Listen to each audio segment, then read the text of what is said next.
Oh yeah, please silence phones when you get a chance.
And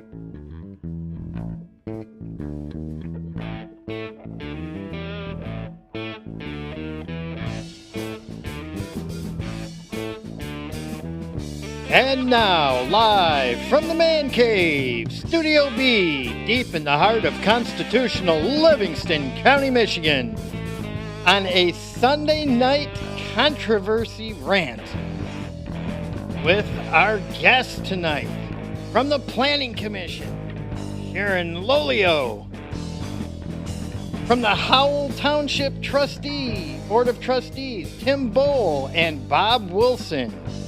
Yours truly, Larry Parsons, keeping Jeremy's feet to the fire.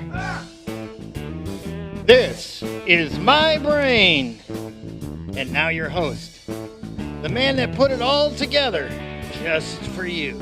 You thought I was going to make a smart-ass comment. Oh, Larry didn't pick a fight with anyone during this announcement. Wait a minute.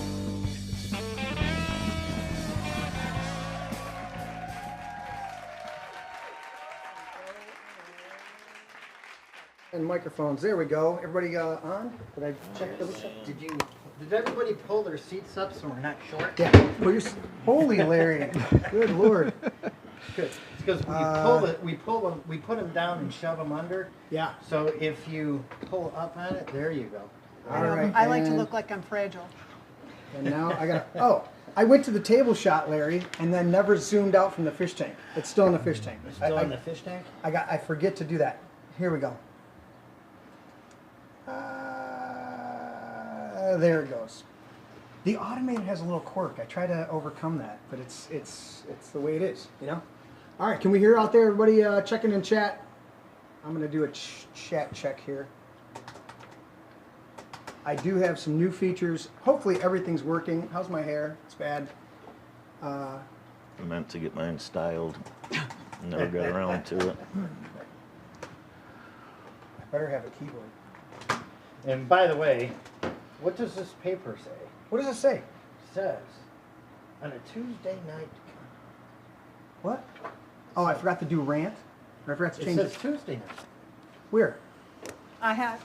Mine says Sunday. Mine says Sunday. You're looking at the wrong side. No, this is my speech. Yeah. That's why he said rant instead of conversation. Yes. So I apologize out there. Mr. Coffee says it's all good and he is there. Thank you, Mr. Coffee, for the confirmation. Our signal appears to be 5x5 out there. That is a correct terminology, right? Not being a full-blown military man. What's odd, Larry? No link. Check. Trouble in Howell. There it is. Hey, you know what? It would help if I turned my mic on. I had it unmuted, and I had muted it in my pocket. We don't want you to have a mic. Larry's doing that on purpose. He wants I to can be hear the your leader. phone. You know what? Sabotage Larry. My phone's downstairs. I hope it doesn't go off. Well, welcome, guys. Just getting to know all of you. Tim, I've met you before. I think I've met... anybody else have I met you before? I mean, I met Sharon once or twice, but I mean, don't take it as a slight. I confess to everybody, I may remember you. I may not remember your name. But you're memorable. But I'm, Unforgettable. I try to be. So we started off tonight. We're going to get into some stuff. We're going to get into Unforgettable. There's a song. Did that squirrel run through your head, Rich, just now? You can do karaoke later. No, he's the guy that does karaoke. Larry likes to sit at my piano and play Journey songs. It forced me to sing them. Like I forced you. Get it right, Larry. Well, welcome, guys. I know we're going to dive into some stuff dealing with Howell Township and Greater Livingston County specifically and talk about that. But tell us a little bit, Sharon, I'll start with you. Tell us a little bit, how long have you lived here? In Howell Township, we've probably been here probably six years. We bought some property and just restored some barns on it. And I work in Lansing. Okay. Were you always in Livingston, or have you been in Livingston County for a long We've been time? in Livingston County for a while. Yeah, Okay. I used to live over in Osceola, and then I moved over to Howell Township to just be a more rural area. Okay. And so, Where's your packet? I think you're not on. isn't red on? Oh, I'm sorry. I looked at number 4. I'm like trying to raise the volume and it's not I going. am number 4. You are number 4. Am I right? You're correct. My bad. It was mine. So did I say all that No, exciting stuff and I was nobody heard me out? No, they heard you. It was just Okay. low, and I was bringing the volume up, and it wasn't going up. I'm like, wait a minute. Oh, 2, 3, 4. Ah, right. Okay. Okay. Okay. So you've lived in Livingston County for a long time, but moved about 6 years ago. And have you always been involved in local politics, or was this what Well, got you involved? I started a Tea Party in 2009 Ooh. in Plymouth. You're on a list. And I am on a list, and it was really interesting because when we started the Tea Party, the people in Plymouth, I went and asked the mayor, and I met with the chief of police, and they kind of made fun of us a little bit. But I had to pay for security, I had to pay for insurance, and I had to get Wow. all the permits. Okay. And then 1,800 people showed up. They thought there was going to be like 300, I said maybe 350, and Okay. 1,800 people showed up and Can't shut beat that that. park down. No, absolutely not. Yeah. And it just showed, and that was a true organic movement of people that were concerned about what was going on. Okay. So that's kind of how I got involved with politics. We had a small business, and everything started slowing down, and we're trying to figure out what's going on. Right. And so when you started getting involved and you elect people to do what they say they're going to do, and then they don't do it, it kind of splashes back on the working middle class. I think And that's so- what gets most people motivated. A lot of people Yeah. don't want to be involved until it starts to affect them That's right. negatively, and then they're like, I want to get involved. And so out of our Tea Party, we actually got a couple people elected. Mm-hmm. Well, we got one elected to the Senate and one elected to the House of Representatives. It was Very Patrick Colbeck and Jeff Noble. Excellent. Mm-hmm. Excellent. I forgot to do this, just for the people out here. I'm going to do this real quick, since Larry didn't remind me. Let's see, that's the right one. That is it. I'm going to give the notice. Notice, this podcast is raw, unfiltered, politically incorrect. We say Merry Christmas, Pledge of Allegiance, especially the part about one nation under God. We thank our troops for their service. Thank you all our vets out there. We recognize 2 genders, only 2. Dangle, no dangle. As adults, we enjoy adult beverages. I am the only adult beverage enjoyer tonight, but that's mighty tasty. I need it. I've been all over the place today. We cuss. We do not curse or swear. Look up the definitions. Just like when people say, pardon my French. No, French came up with the other words. That's Anglo-Saxon, what you just said. We love Jesus, but we hate religion and religious hypocrites. If any of this offends you, you can leave now. You've been warned. There it is, and back to the table shot. All right, so got involved when push came to shove, and part of the Tea Party. What, fast forwarded, you're part of the Planning Commission, correct? Yeah, correct. Okay. I had been approached a couple times when I found out there was openings, but I'll be honest, I didn't really feel like I was, I don't know, qualified, I guess, to be on the Planning Commission. Okay. I didn't really understand about setbacks and stuff like that, and was approached a couple times. But I actually just went to a Planning Commission meeting because I wanted to find out about storage containers. And then You're I like, started "I can do that." realizing then I started realizing that there's a lot of stuff. And unfortunately, I feel in our movement, everybody wants to be a representative, and they want to be a senator. There's a lot of stuff happening in people's backyards right now, and people need to be showing up at those meetings. They say all politics is local. Yeah, 100%. Yeah. And there's a lot of stuff Yeah. going on right now that people should be aware of, but unfortunately, no one shows up at those meetings. And we got to, and again, it comes back to people being motivated. Until it Correct. affects them, they don't Right. get motivated. Right. You know? Well, stuff pops up in your neighborhood, and you're like, how did that happen? Exactly. And that should be right. When you question that, you Yeah. better start showing up. Isn't at your that kind of the meetings. agency, though? That's the design, to a certain extent, of the modern political. In the founding of the country, we had a different design where you had a very involved Correct. electorate, whatever the term, citizenry. You know, that, I mean, that's how they came up with our form of government. Was they knew Dad represented the family when he goes out.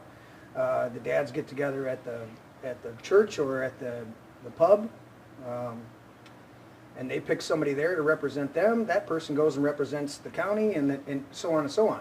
So they understood that dynamic of representation, and they also had these conversations.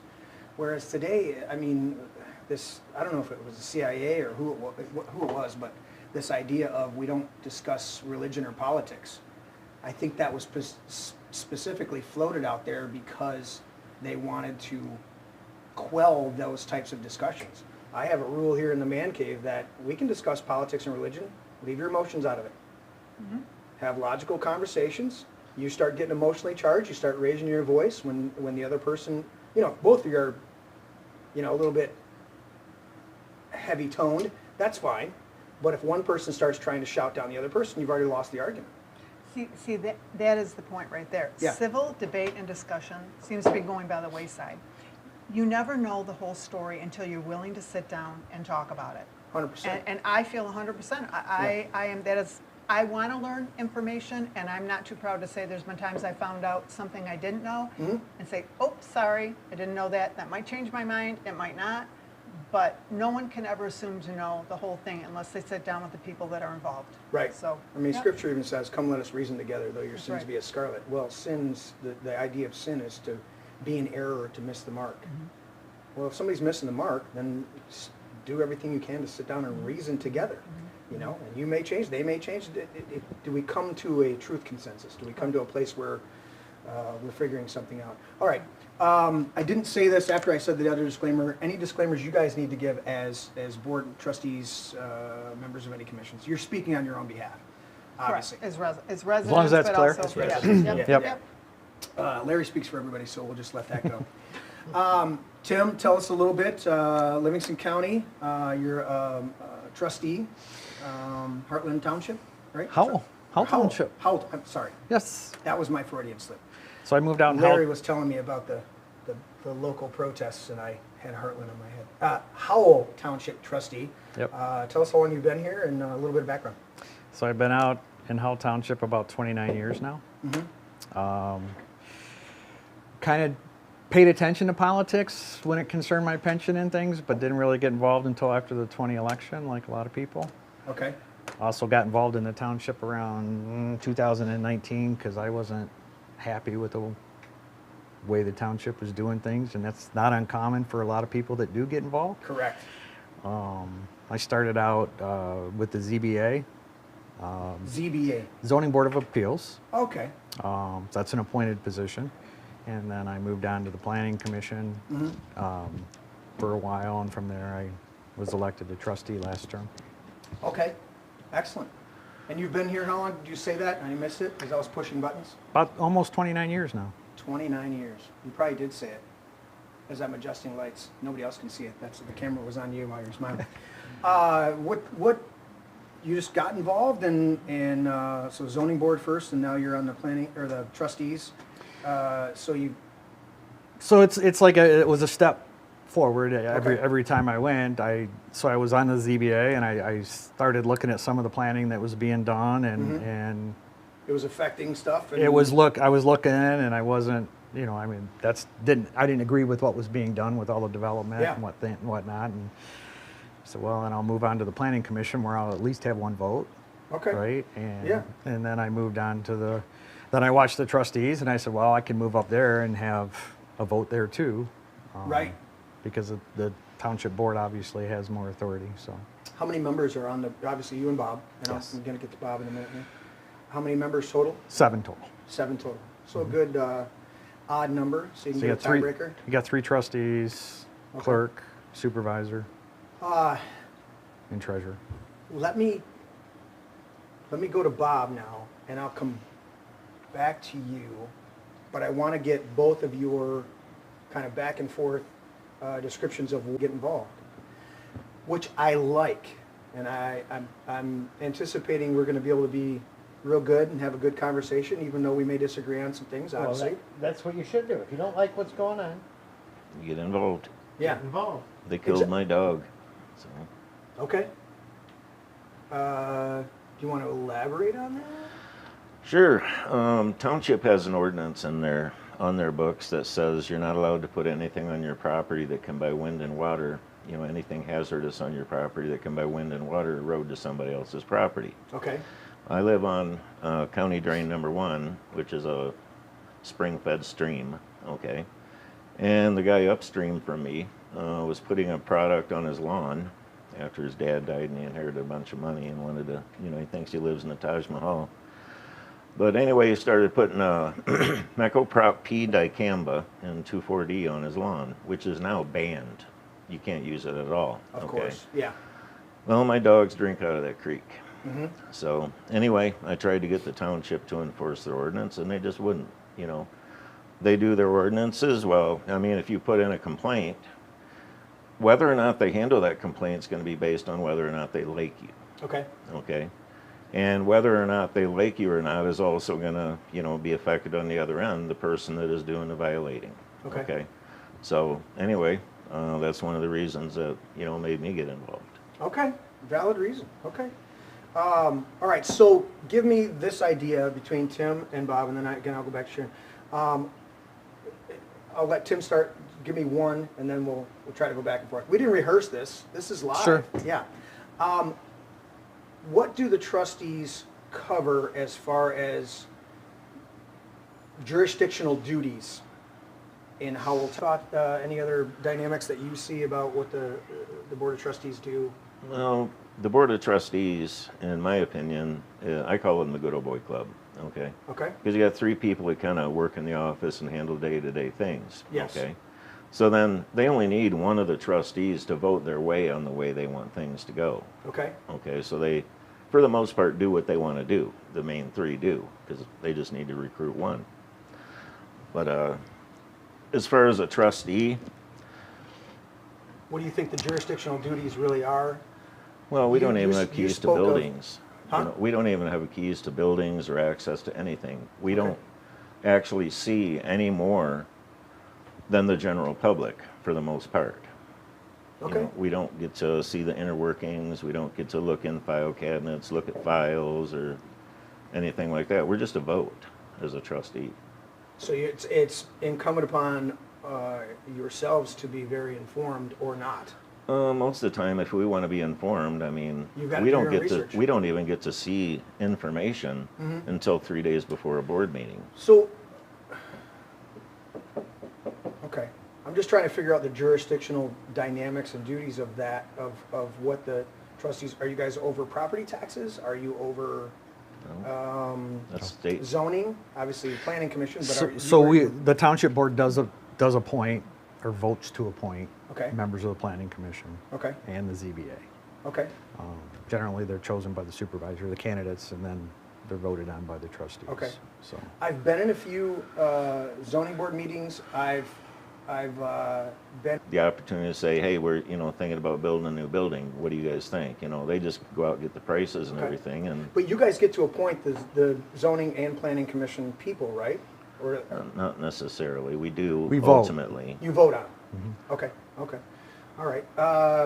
What's one of the last things you saw come across? budget amendments, major purchases, What would be rezonings. rezonings? What would be something, do you have a rough idea or know exactly how big the budget is for Howell Township? I should, but I don't. No, it's fine. I can tell you that it was. That's why I said in general, Yeah. or something like that. That's why I asked, because you guys are voting on a budget, but you get to see all the details of the budget. Sure. Yeah. Give me the top 3 line items on the budget. Off the top of your head, I'm putting you on the spot. Yeah. Or give me 3. Don't give me the top 3. Give me 3. But that, like the most The highest dollar ones on there. I wanna- highest dollar ones. What is Howell? It depends. What is Howell Township spending its money? Right that now, people's money on? legal expenses. That's ridiculous. That's ridiculous. Right. I mean, that's a hot button Yeah. issue, We're right? almost, So- almost exhausted already for the year. And we're gonna talk about this, right? Sure, This is- absolutely, and we should talk about it. All right, Sharon, I'm gonna shift gears to you. Planning Commission, obviously, from what Bob's saying, is Planning Commission, zoning commissions. Well, zoning, you'd have to get zoning approval first, and then planning commissions to design out under that zone provision what you can build, what you can do. Correct. Is that correct? Yeah. So what do you guys do on the planning? I've got a buddy that's on Planning Commission as well as the Board of Trustees in Marion Okay. Township. So if you're asking like the things that we recently did, Yeah. the Luke Bryant concert that was just in WHMI, that was something that came before us. Okay. Before us. Okay, And we all had the opportunity to ask questions, okay, and then we talked amongst ourselves. And obviously, we don't always agree. Right. But we're respectful.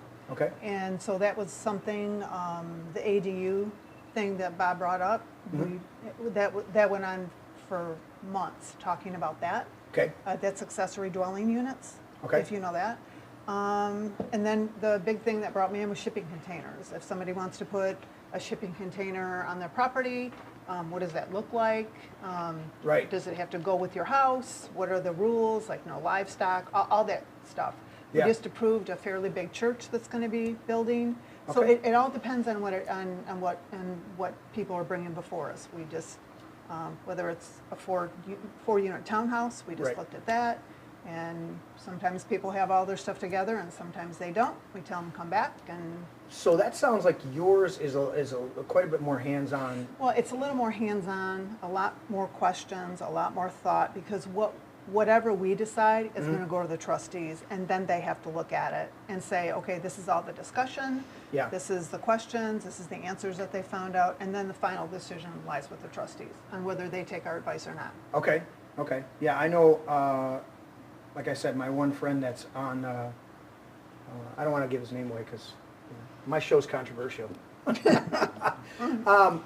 But he's filled me in on a lot of stuff that they do over there, and they were fighting. I know one of the topics we're going to get into a little bit, solar panels, but they've been fighting over there in Marion Township pretty heavy. Yes, they have. They've also been fighting adjacent to us. We've had some few people that come on to talk about over there by Latz, south of Latz, and all that, where they're trying to rezone that, and they've had to fight with a lot of people over there in Genoa. So I get some of these dynamics, and so you have to really look at the paper and see what's going on. You know, and I guess I appreciated Larry when he made the comment on the WHMI thread about your show today. Because that was one of the things that was, so I guess some people felt that when we approved the concert that we were supporting a concert over the veterans. That's one of the reasons why I contacted Larry. Okay. Because the issue that we were being accused of never came before us. Okay, all right, let's Yeah. But I guess I want people to understand. After taxes, we only take home $70 for every time we meet once a month. Okay. That's 4 to 5 hours of us looking over a packet. Right. Some of us drive to the sites to take a look at what's going on. Okay. And then it's not unusual for us to have a 3-hour meeting. So take the 5, the 3, Right. and driving around. Right. We're making less than $10 an hour. Yeah. So there's no big money for us. It's totally, we love our township, and we 100%. want to make sure that the residents are definitely Okay. thought about. So I didn't hear this controversy. Larry doesn't always tell me everything. He's supposed to be Larry? my guy, and he leaves me hanging sometimes. Luke Bryant, is that the September 20th concert? Yes. Okay. I already have a problem with this concert, and I'm just going to put it on record now to let everybody in the audience know. My band was supposed to play the Cozy Inn on September 20th, and my drummer bought 4 tickets to the Luke Bryant concert, and we had to cancel our appearance at the Cozy Inn. So I have personal umbrage that my buddy, my beautiful drummer, we even brought in. We should have a meeting with Luke It's your Bryant over that. it's your fault, Larry. We should invite We should be Luke the Bryant to the show. Well, they should have brought us in as the opening act.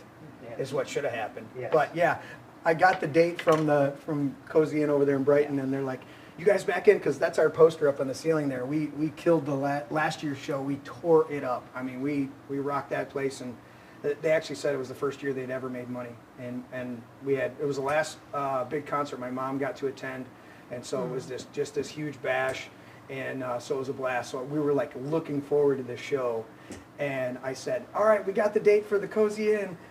And Matt goes, "I already bought my Luke Bryant tickets." We're like, "No, dude!" So we actually brought a and young his man. band is pretty good. I don't doubt it. His band is pretty good. They do some Journey, but they do a really good Larry's version. fixated on Journey, Yes. isn't he? Yeah, but they really do Don't get him a started. really good job of Stranglehold by Ted Nugent. And a matter of fact, it would rival Ted Nugent himself. That's how good it is. Thank you, Larry. I appreciate that compliment. And that's from the heart. I'm Well, not tooting horns. That's from the heart. we Do a really do good focus job on with it as our grand finale of the show, and then we get to do a number of encore. I think the last private party we did, we had 10 or 12 extra songs. His All right, we're good, guys. his lead guitarist has Ted Nugent down. He's a lead monster, guitarist, dude. Yeah. He's a monster. Yeah, and Yeah. what's the name of his restaurant? Jim Brady's. Yeah. If you ever go out to Royal Oak, Jim Brady's Detroit. It's a phenomenal restaurant. I am partial to the Spanish octopus. Yes. It is absolutely phenomenal. It is so tender, so tasty. Comes out with a little, I'll say the name wrong. It's chopped up veggies, Okay. but it's got the aioli sauce on the side. And I always get double aioli sauce on there. And He's it's- got I'm a German sauce beer person. on tap, Yeah. so I'm happy. There you go. Yeah, I've taken Larry out there once. That was I'll take it Might again. take me back. Yeah. But He doesn't lock the door when you see. so that was all a good rabbit trail. But the Luke Bryan, you guys approve the Luke Bryan. He's playing in is that Fowlerville? The Fowlerville. It's Fairgrounds? no. It's in Howell Township. It's Oh, it is? It's, Yeah, it's on okay. a farm. That It's makes- on a farm. duh. Yeah, it's on yeah. a farm. Because I didn't know where it was when Matt broke my heart and said that he was going to the show instead of being my drummer. Yeah. Marin Fleming. Huh? Roden Fleming. Okay. All right. So it's going to be a big. 20,000 people, they say. It's Luke Bryan. I mean, Who's I Luke mean, Bryan? made my drummer not want to. I'm still disappointed, man. We brought in- can't tell. We can't tell. We brought in a young man to try it. We gave him like a week, and it wasn't enough time. But now he's jamming with me on other stuff, and he's going to be a rhythm guitar player, piano player for us. So, anyways, all right. So you guys approved the Luke Bryan, and yet people felt that it was. Explain this to me. They felt that the approval of Luke Bryan was. Well, so when we approved the concert, there was a thread that was started, and basically it was said, well, look at the Planning Commission. They approve a concert for Luke, Okay. but yet they don't approve a fence for the Legion. And I tried to clarify in the thread, the fence never came before the Planning Commission. Because Okay. the minute that started, then it was like, oh, the Planning Commission, they're all horrible people, we need to recall them. It's just, there's, And the truth is, somebody else killed that permit. Is that correct? oh, yeah. Okay.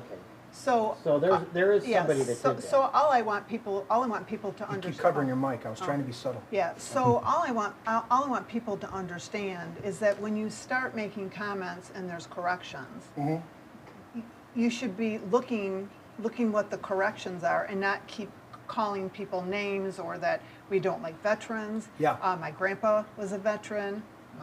My husband's a veteran. My son was a veteran. Okay. So to act like we don't like veterans, it was very frustrating to me, and that's why I contacted Larry, because if you're Right. going to have the show, Yeah. I want people to understand that never came before us. Okay. Okay. So let's get into this. Let's lay this out. And so, from my synopsis, my understanding, and thank you to Mr. Coffey. He once again clarified because I think Larry brought it to my attention. Mr. Coffey brought it to my attention. For those of you who don't, Stacy Rutledge. Yep. He's you do know who Mr. Coffey yeah. is. He's very I notorious. talked to him about an hour Yeah. ago. So between Larry and Mr. Coffey, they said, look, the American Legion has an outside area where they do the barbecue and have outside tables. You sell Christmas trees. Oh, So Christmas trees. no, it's now multi. you're It's a separate. No, you have the patio area where they just do patio. That's for the fence. Okay, Okay. the gravel parking lot that they were going This to is- put in is yeah. a different area. Okay, and so there's this dynamic to where some of it's under MDOT, right? Yep. And some of it's under Howell Howell Township. Township. And so there's this back and forth of so there's a jurisdictional dynamic as well as a usage. So it has to go through, figure out the jurisdictional and then who's approving the usage once we figure out the jurisdiction, and it's gone back and forth as to who, and somebody comes up and says something, and somebody says, okay, well, they said something, and then steps back and then go, well, do they actually have jurisdiction? And then it goes back and forth and back and forth. And so what's at the core of this? We're trying to get a fence up around a graveled. They're trying Drive to area? repair a fence that's already existing. Okay, and so we're. So when they went into the township hall to request this fence replacement or repair, whatever, because there's this violation, then you can't approve something until the violation is addressed, and the violation has to do with that parking area. Okay. But Multifaceted. Yeah, so it never came before the planning commission. I So just you want guys never people even to- got it? So when I hear recalling all that, that never came before us. at Okay. all. I love veterans. I'm married to veterans. So, all right. How did we get to or what's the violation? Give me a quick synopsis. It's more of a made-up violation. Their violation basically is installing a parking lot without approval Okay. on state right-of-way land.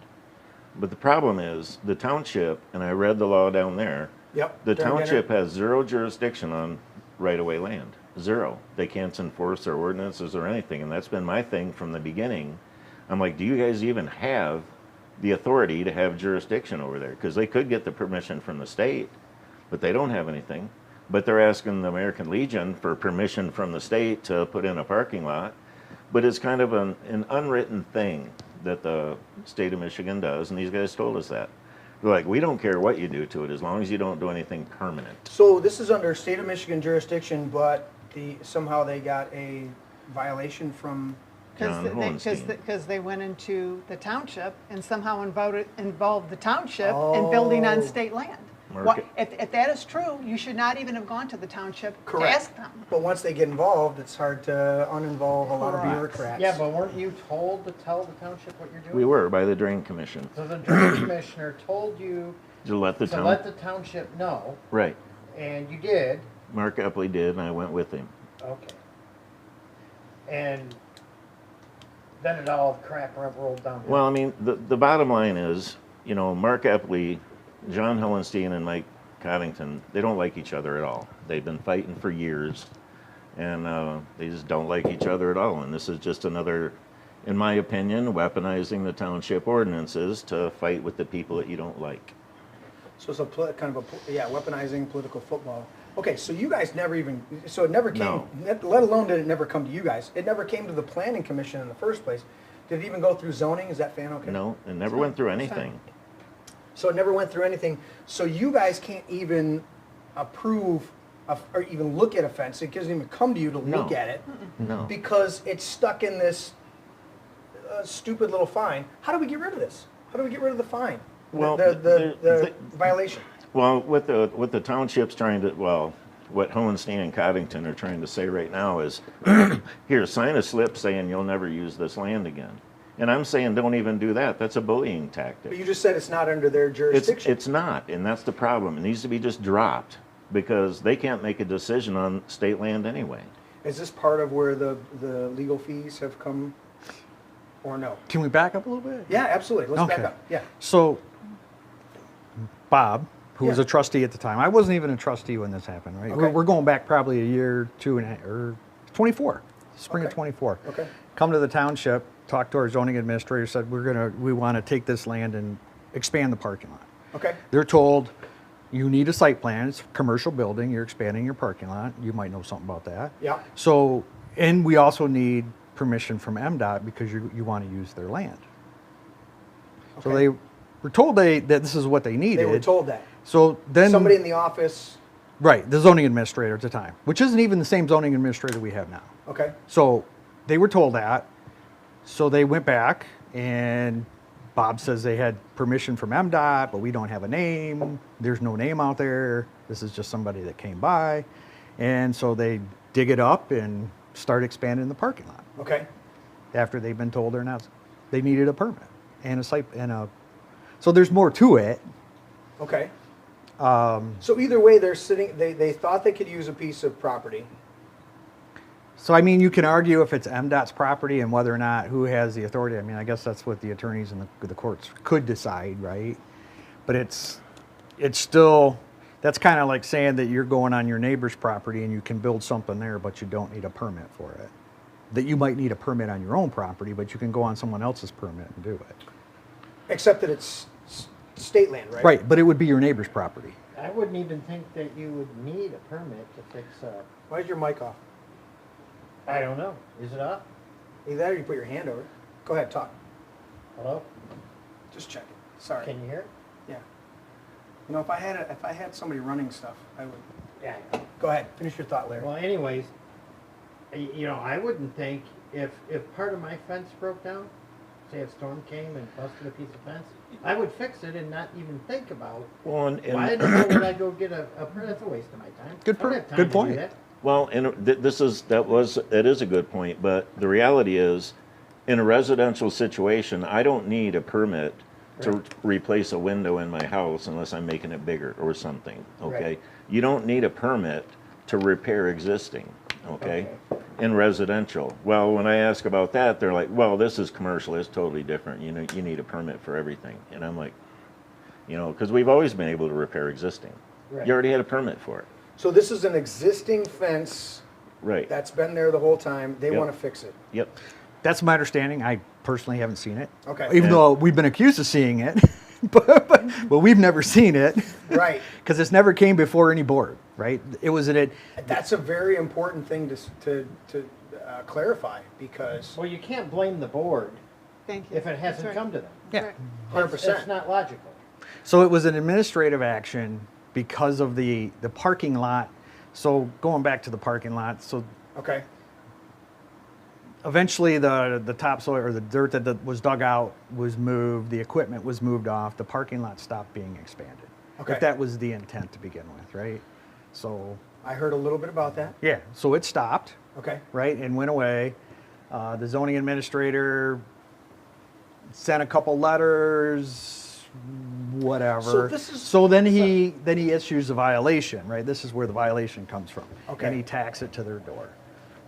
I mean, from what I know of it, and I got involved before I was a trustee to try to mediate, because I'm a member of the Legion and I'm a veteran too, Okay. right? And my position, and I've made this very clear, they stopped their action, right? The parking lot stopped being expanded. They had an issue with asphalt millings were put back in the hole instead of the dirt. Technically, there's a portion of the ordinance that says that it needs to be restored if it's an underground structure. Technically, that's in the ordinance, right? Now, you can argue it, and it might be worth arguing. I don't think so, right? But Who's arguing for?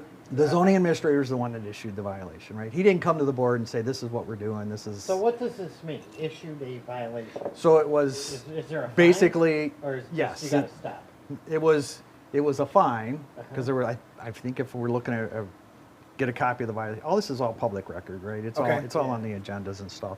But I think it was a fine, but the action was already stopped, and now there's some controversy about the Legion never coming back and contacting the township, but I don't really think the letter said that, that they needed to do that. Is it a burn me once, burn me twice, Well, type of thing? so anyway, this we went violates- to you in good faith, thinking that you might have some jurisdictional responsibility here, and we wanted to be on the Well, up and up, and then actually- next thing you know, we're being told, you know, you can't do Actually, it. until it goes to court, there's no violation. Right. Sure. You know, because, you know, until the judge Until there's a says- ticket. Until the judge says guilty, there's no violation. They Correct. wouldn't make it in court. Yeah, so he's got no right to deny because there's only a pending violation. So he's got no right to not issue, unless he's gonna write a ticket, take them to court and convict them. So there's some The- language in the ordinance that says if you have outstanding issues, Right. that That you can. you can, you probably might. But then again, so this is It very, doesn't necessarily have to be a court conviction, So- so to speak. Right? and If you have just- an outstanding fee or fine. yeah. Well, a fine can't exist until the judge assesses it. At least Well, according- no, according to not that- technically. According to that pesky constitution thingy. Right. Well, in if we conflict followed of common that, law where the if we where followed the value that, in controversy there wouldn't- exceeds $20, the right to a trial by jury. well, if we I followed don't- that, My then understanding is there's two type of municipal civil infractions. One Right. that goes to court, and the other one is just a fine that you pay to the township, Uh, and it goes away. okay. So So that, what- that whole outstanding thing is when the Legion comes in, and from my understanding, came in to replace the fence that's already around Yeah. their structure, and they just wanted to do it. Yeah. It was denied by the zoning administrator Because because of of this outstanding parking lot issue. It was actually the fence company that came in. Was it just for the this? permit? Okay. Yeah. Yeah, you're right. And they're just replacing an existing fence, which should be a no-brainer, should be a rubber stamp, if even any approval needs to be done. I'm a member of two boards, and the first time I heard of it, the board denied it, was on social media. The board didn't deny anything. It's So- never gone that far. so- Well, that's the thing about social media. Sure. And that's why we're having this show. Right. Is this something that really And you know what? You know, I want to thank you guys for coming here. yeah, I appreciate it. Because there's a lot of people that have different feelings on this, and this is good. Having a conversation is good. Because for one, the people need to know 100%. both sides of the story. Yeah. So what we're discovering here is all these people that are blaming the trustees and the commissioners. Yeah, but the Are thing blaming is, the the board wrong- does have the ability to have that ticket dropped. You learned that last week. So that's always been a big issue, because there was if you go back, all of our meetings are recorded on YouTube. Okay. You can go to the That's good. township. On, I believe it's a 6-9, we had a very long discussion, very open about the Legion and the parking lot violation. Okay. It's very informative if anyone wants to take the time to look at it. Yeah. And there was, I believe at that meeting, was that when the resolution was presented? Resolution, an attempted resolution was they tried to submit it twice, once by Shane Fagan and once by Bo. But the reality is, you know, they're control freaks. You know what I mean? It's like Hohenstein doesn't want to settle anything unless, you know, that gravel's removed and dirt brought back in and put back to the way it was and all this happy crap. Where the reality is, you know, it keeps coming back down to, they don't have any authority to even write a ticket there. There's no, you know, the board could say, you know, literally, they could vote. We already voted once. Okay. And only 2 of us, you know, approved to dismiss the ticket. Do they have authority to zone the fence if it's just replacing? So we're still on the parking lot, and I think Okay. it's important to focus on the parking lot, because Yeah, without the 100%. parking lot, the Yeah. fence wouldn't have been an issue. So, right, Correct. because if that violation is not there, then there shouldn't be any problem with getting a fence permit, right? Correct. So, But and is the only reason the fence permit is legit as a I've never requirement? seen it. No, but I'm saying is Is it even required? because you're just replacing something? You know, I don't know. Okay. We'll And come back to because it. I'll be quite honest with you. But I'll be honest, being is that you had a fence company come in, that to me would signal that the fence company felt they had to have a permit. I don't know. Right. Otherwise, a company would just say, oh, I'm Well, gonna but come fix your fence. as a builder, I got called in to help a friend. I drove down to Garden City. A gentleman had a rental house, replaced the front porch that was clearly rotted, that was dilapidated, kept the existing posts, added new posts along the front of the existing posts that went down to the ground because the railing was weak, right? You've seen decks where the posts are screwed into the framing of the deck and they don't go all the way down, and you can push on the railing. He decided, well, I got to replace the top of the deck and the stairs. I'm going to run these posts all the way down so that the handrails are solid. I'm going to have renters in here. I don't know if I'm going to, they may be great people today, and tomorrow I find out they're a bunch of drunks and they're having house parties here, as long as they pay my bills, whatever. He runs these posts. He gets a notice from the place saying, you built a new porch. He says, no, I didn't. I had to go down and help him out. And I sat there in the building department down there in whatever county that is, or town area that is, for 2 hours trying to explain to him, this is not a new deck. Everything under the deck, the framing and the existing deck, the topping was changed and the handrails were changing. And he would go back, the person we were talking with, and he was gracious. He was trying to stick to the rules, but he was gracious and understanding. He kept going back, and it finally came down. He goes, take a picture of where you ran the posts out and send it to me, and I'll note it in the file. I'm like, and this is such an insignificant thing. And the gentleman that I was working with ended up paying, I had to pay like $250 for the permit and everything like that. And I'm like, dude, you literally, out of the safety of renters that you're going to have in there, replaced the top of the deck and the handrails, and had the forethought to run the main posts for the handrails down below grade and tie them to the existing posts that were already there, and they're throwing a fit about it. You're the guy that they should go, we're going to put you up on the board and put a gold star next to you because you're doing it right without trying to skirt it. And I'm just amazed that sometimes that we walk into these situations in government entities, whatever level they may be, where they're fighting against people who do the right thing and enabling people who are buddies or grease palms or fly under the radar, whatever the case may be. We always want to, I like the phrase, don't ascribe nefarious attributes to something that can be chalked up as incompetence. You know, don't ascribe, what is it? I'm losing the word. Don't ascribe, it's nefarious. It's not, that's not the right word, but you know what I'm saying. Don't ascribe malice, that's what it is. Don't ascribe malice to that which can be chalked up as incompetence. Mm-hmm. And I think that a lot of times there's that. There's also, hey, I got away with it here, I got away, you know, so no big deal, you know. And I've been in situations as a builder where I knew the inspector. Didn't mean I got special privileges, but because I knew them, they were like, oh, I've had him walk in and go, hey, how you doing? I didn't know this was your job. I said, well, my name's on there. And he goes, oh, yeah. He goes, all right, let me look around real quick, because he knows I'm going to do That's it a right. compliment. You know what I'm That's saying? right. Mm-hmm. There's a dynamic of that. There's also a dynamic of the buddy system, you know, where, yeah, you're good, you know. I don't like that part of it. Right. I like the part where I have a good working relationship with somebody and they know the quality of my work versus somebody who's going to let me get it. I don't want to get away with something. I want to do it right. When I was building the bathroom on the back here, I put all my plumbing in. I called for the inspector, and the inspector come over here, and he says, everything looks great. He says, but you got to change all these T valves, or these T drainage pipes here before you pour the concrete. And I said, why? Flow. And he goes, well, 5 years ago they changed the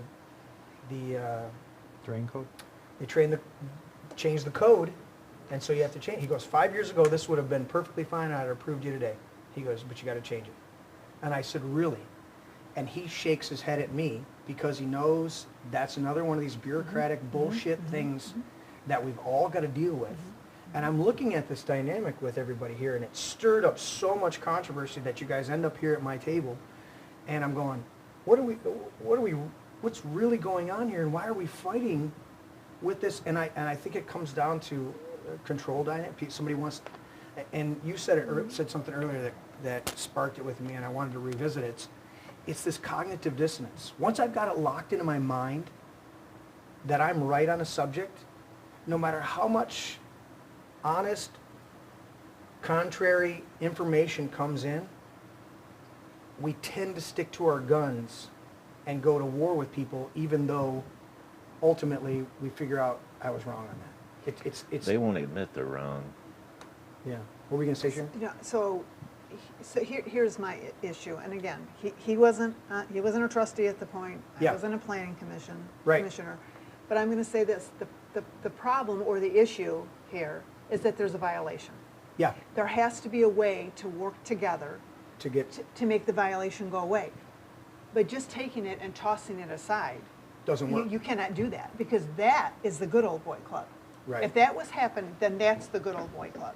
And see, as a police officer, if a police officer gives somebody a ticket, and they're like, oh, you know what, just okay, don't worry about it. Right, you still just gotta push it show aside. up and fight You it. have to figure a way to do this Yeah. where it's legal and it doesn't show that there's favoritism or the good old boy club. That's the issue And that I it's- see. And I think the key to that is that they don't have jurisdiction over it. Exactly, they don't. It's, So- it's the so law can is we- right here. can If you we- wanted to read it out, you want me to read the law? Yeah, you should. Yeah. Yes, please read the law. This is, I just, typed out, do townships have jurisdiction on state land? Okay, no, townships do not have jurisdiction over state land. They can only regulate local affairs as permitted by state law. State land is managed by state authorities. The local governments, like townships, have limited powers defined by the state. Township jurisdiction over state land general authority. Townships in Michigan have limited authority when it comes to state land. They primarily operate under powers delegated by the state legislature. This means that townships can only exercise jurisdiction over areas where they have been granted specific authority. And that's when I asked them for their permission letter from the state, okay? Specific limitations, state land. Townships do not have jurisdiction over state-owned land unless explicitly granted by state law. This includes parks, forests, and state-managed properties. Ordinance authority. Township can adopt ordinances that may apply to their own lands, but cannot enforce these ordinances on state land. Their authority is generally confined to local matters. So the reality is there is no violation because they didn't have the authority to write it, just like Tim Bowl couldn't have went to Detroit and wrote somebody a ticket from Southfield. Sharon, you want to say something? Yep, I want to say, I just want to go back again to what we talked about earlier. Okay. Unfortunately, you involved the township. I You didn't, guys- Epley well, did. Well, I don't know. I heard that you Don't were. point at me, okay. I went with him. I heard you were, okay, you went with them. So you I- were there. So you were there. So I was there well- just to keep them from beating From each what? other up. They hate each other, Joe Dowse and Mark Okay, Epley. It's okay. a personal problem thing is, been going on if for that years. was the case, it shouldn't even went to the township at all. But when you go to the township and you Yeah. involve them, Now and they they're- say, hey, now, and then once they said, no, you can't do it, and then you start doing it. So you've involved Yeah. somebody, and do you just ignore the fact that they're doing it anyway? Because then basically, anything that Howell Township says is big, well, don't worry about it, So- no big deal. I still have to say, working up in Lansing, until you can give me the name of somebody in the state that said, yeah, go ahead, wink, nod, go ahead and build on state property, I have an issue with. I Okay. have a problem with that because I have never ever. And so I saw everybody two, knows. two cases about that where that was being sued. Go ahead. And so everybody knows what they're talking about specifically. Isn't that the ground between M59 And their and parking their lot. parking lot, Yep. where everybody puts all the signs? Oh for yeah, all the politicians all can the- use yeah. it however they want. Yeah, Yep. the politicians put up all their signs, and yeah. So I sat there with a big trailer for Mike Detmer, one time parked on that grass. Of We course put you up did. signs. Yeah. Yeah. Everybody does. Shut up, you or I'll know? put it- And this they've is been my brain selling sign in Christmas it. trees there for 40 years. So that's, I mean, whatever has happened to this point, unfortunately, a violation's been issued. How do we How do we get rid of it? work through it? How do we work through It's that? invalid though. Okay, but it may be invalid, but it's still sitting there. I understand your point. How do we get rid of it? Can the American Legion file? Can they petition to say you don't actually have jurisdiction to have issued this? Has that been done? So to back up just a little bit, because Okay. you just AI'd that, right, Bob? No. Where'd you get that information that you just read off? State of Michigan. That was the state of Michigan? Yeah. What MCL was that? I can't remember because You don't have the MCL on no, it? because I'm Do you only know reading Do you what know I copped. the Just limited Google or it. specific powers that were granted to the township? I asked the township for them. They won't give them to me. Okay, but the state should have them, right? Well, I mean, if the township has any authority over state land, they should have that in record. It's no different than Chestnut Homes needing to get out and clear the ditch out on railroad property, okay? And, telling the township, well, the railroad, just like the state, isn't going to give a letter out stating that you have permission to do or work on our property because of liability reasons, and that's the reason that the guys from the state said. We don't give papers because then that makes us liable for So things. the devil's in the details, unfortunately. And, Well, and, I mean, and they- we can talk generalizations, and I'm not saying that the township has the authority to write the violation there. I don't know that. Well, look But up the law. that's something that's a legal question, and it would probably be hammered out in court. Well, I've been saying it from But the the bottom start. line is, how do we get rid of the violation now? You just right? throw it away. So, It's gonna and clear up that's what everything. we need to focus on, right? Because The board can vote it out, vote it down. that's a good question, right? Because if you look at the township board as a legislative body, right? And I take personal offense to that because whenever a politician came back and told me that I needed to dismiss my violation that was never there, I took great offense to that because that's the court's responsibility. That's a separation of powers issues. That's why we have three branches of government: legislative, judicial, and executive. But when So does the township board have the authority to override the executive? That was the legal question Well, I that mean, we were that's what, waiting for on the resolution, Yeah, but you right? heard the answer to that last Monday. Yes, the board can say. We can't discuss that. I'm just telling you. The board does have I've been saying it from the beginning. The board does have the authority to vote and drop that ticket. But then they want to use but then, we set precedents and all that happy Or you crap. voted But on it once. Right. We voted on it once, To dismiss it? Yes. And what? Well, this was before there was any legal opinion. There was a resolution. Was this No, a while ago when you yes, voted on it? 3 months ago. 2-3 months? Not, Okay. a year or nothing. Okay, 2-3 months is fine. Yep. And there was only So it's Shane and fairly- myself, it's fairly voted to recent. drop it. Yeah, it's fairly recent. Oh, yeah. Because Okay. why? Because you wanted it to go to It legal? was like 6 months. And it was just brought up. It wasn't even on the agenda. It was just thrown out there. Let's dismiss this violation. And I'm thinking, we're a bunch of politicians, whether we like it or not, because we're electeds, right? How are we going to dismiss a ticket? That's Yeah. my first question. Right? Can we legally do it? Right? The one thing I Fair can't question, dismiss. right?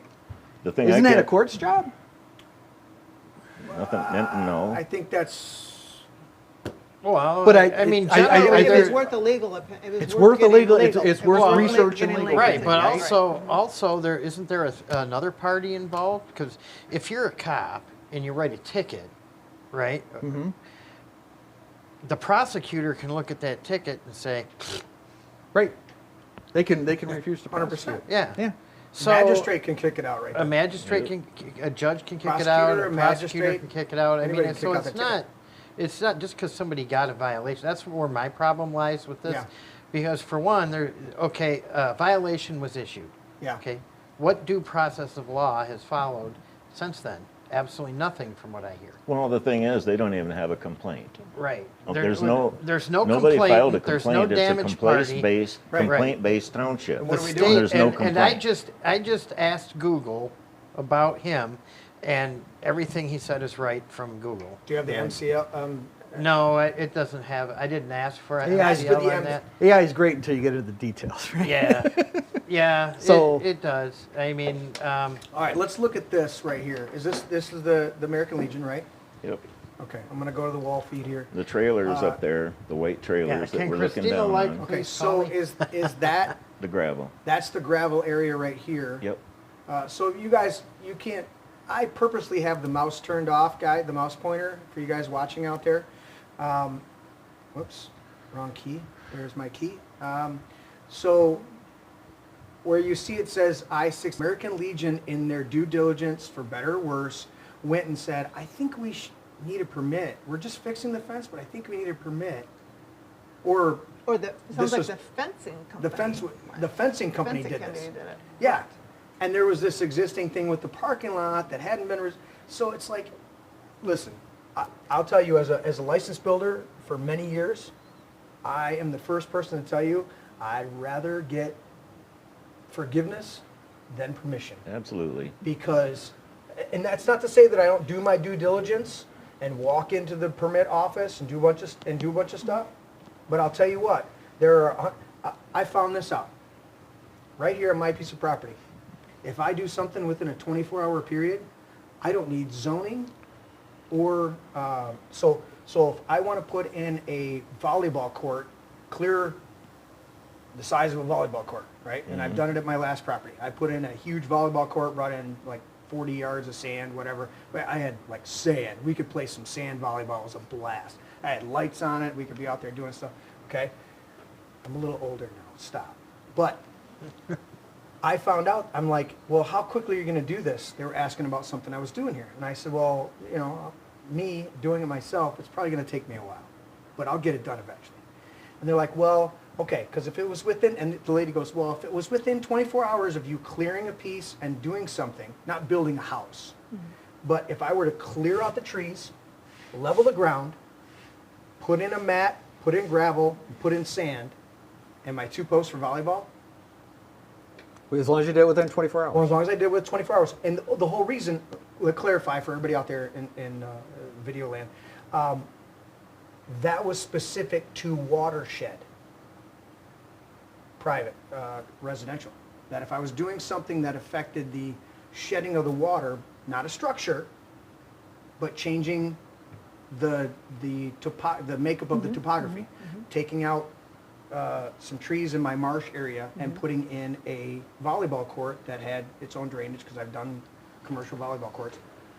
They were like, if you do it within 24 hours, I'm like, really? She's like, yeah, can you do it within 24 hours? I was like, no, I would take the time and I'd still come get the permits. But they're like, but yeah, if you did it within 24 Oh, hours. buddy, like, I make sure that's right. Yeah, Make sure that's right. 'cause I'd have to see that one. sounds sketchy to me, man. exactly. Here's my whole point. Right, okay. Somebody at the Legion or somebody else was told something similar to that standing at a counter. And that's where where this type of thing's going is your people are being told inaccurate information or accurate information without foundational understanding. And that's where somebody was told, yeah, somebody at the fencing company was told, you gotta go get a permit. When they could have had this fence done and nobody would be the wiser, not that you're trying to skirt the law, but nobody would have been the wiser. But somebody at the fence company thought that they should do above Their and due beyond diligence. and walk in there Sure. because somebody at a counter at some point told them they could. Now, based on what I was told, somebody at the counter told me I could.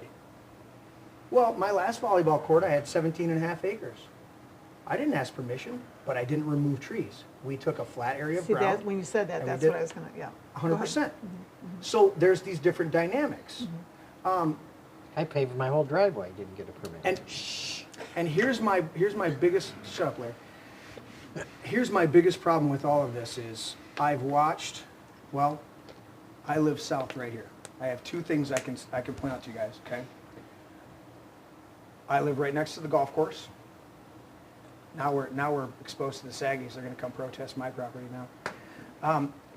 I live right by the golf course. Are they gonna bring their Mo- big rubber? That fence has been replaced far too many times. There is at least one memorial, if not two memorials, of people that have died coming around golf club there, Yeah. hitting the fence near the golf course there. They take out that fence. They've taken out the sign, the brick sign, twice that I know of. They've smashed into it. Oh, Okay, and so I've seen when fences need to be replaced. I don't know if somebody pulled a permit because you're literally pulling out the old post, putting in a new post. I never investigated that, but I do know this: the lake south of us, Earl Lake south of us. At one point, whoever in government said it was okay to put calcium chloride on the roads, and they killed that entire lake. I remember driving by and seeing fish dead everywhere. Who was held accountable? Nobody. But you and I, as individual citizens, residents, we get jacked around when we try to do the right thing, and we watch other people skate underneath the radar because they can cheat as long as they can until they can't. Well, it's like Chestnut Homes had the ability, and were given the head nod to go ahead and trespass on railroad property to get your subdivision to drain and stuff like that from this township. Okay, they understand that these entities like the railroad and the state are not going to give out letters. That's what they came into the township board and said. Chestnut did. We've been trying to contact the railroad, and they just won't respond, and they don't give out letters because of liability reasons and this, that, and the other thing. Okay, but they're willing to give Chestnut Homes the head nod, Right. but not the Legion. You know what I mean? And that's what bothers me. And we're also dealing with a zoning administrator that can't even cross his heart and recite the pledge during a meeting. You know what I mean? And has made the comment in the office where he feels veterans are just too entitled and feel they deserve more than what they really do. Okay, I've not met that person. I would have some difficulties there. I do. I've never asked him why he doesn't. No, He but crosses based on- off, but so I help me don't know, God. but based on that, No, Yeah. understood. Yeah. In his swearing in, in the book, he crosses off "so help me God" in his swearing into office. Not good. So All right, Covington so- and Hohenstein has had a problem with Epley and a problem with the American Legion for years, and it's Yeah. a personal thing with them too.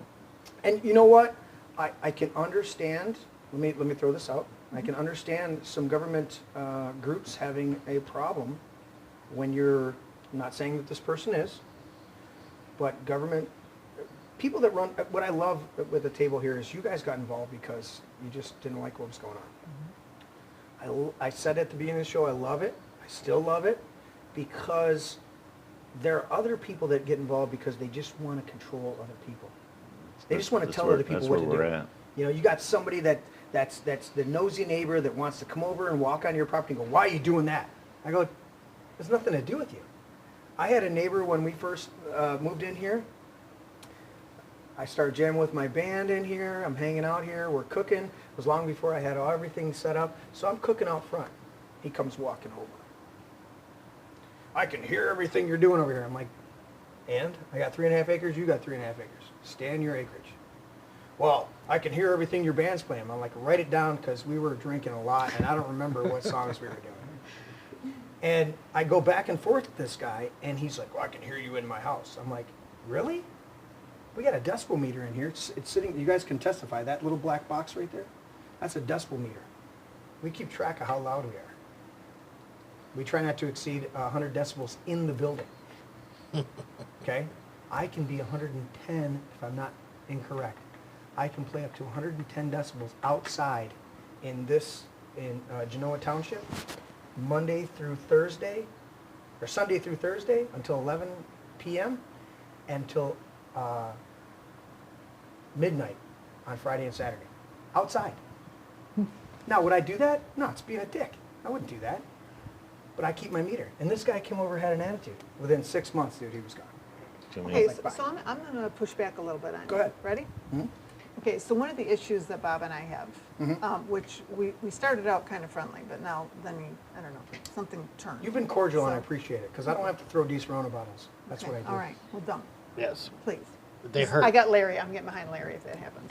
Okay, so accessory I'm dwelling. his favorite target. I don't know if that's such a good. So accessory dwelling units, are you familiar with that? No, well, I am. Explain it to the Okay, audience. okay, so when I went to my first planning commission meeting, it was because I wanted to find out about containers. Okay. You know, what's going to be the ruling on that, the determination.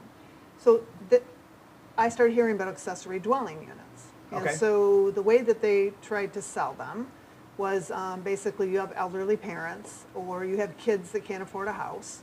Yep. And so they were looking to allow people to build 1,000 square foot unit in their backyard, possibly with a garage, and then they could move their elderly parents in there. Well, y'all know elderly parents are going to pass away, unfortunately. Okay. So now you have this investment in 1,000 square foot unit with a garage or whatever. What are you going to do with that? Chances are you're going to turn it into a rental unit. Correct. And actually, because affordable housing is a big issue, Right. that's the push that was going that way. Okay. So I said, when I bought my home in a single family zoned neighborhood. Okay. So unless you want to subdivide the property. Well, correct. Okay. Okay, there you go. I am not for allowing my neighbor just to throw a rental unit up in their backyard.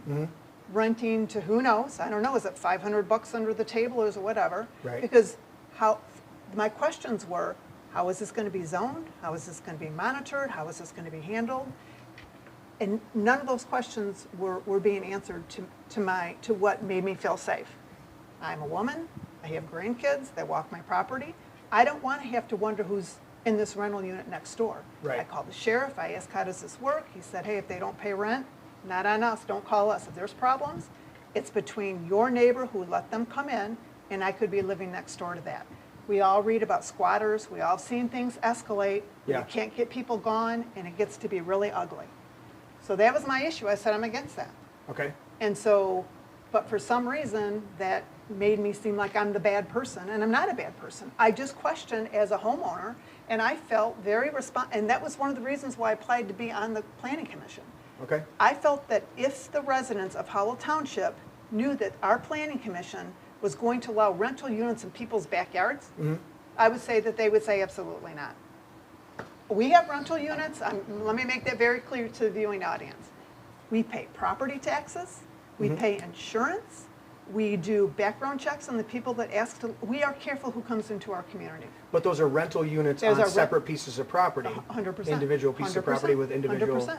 Yeah. So am I wrong for expressing my concern about that? So when you say what you do on your own property, to an extent, I'm going to agree with you on that.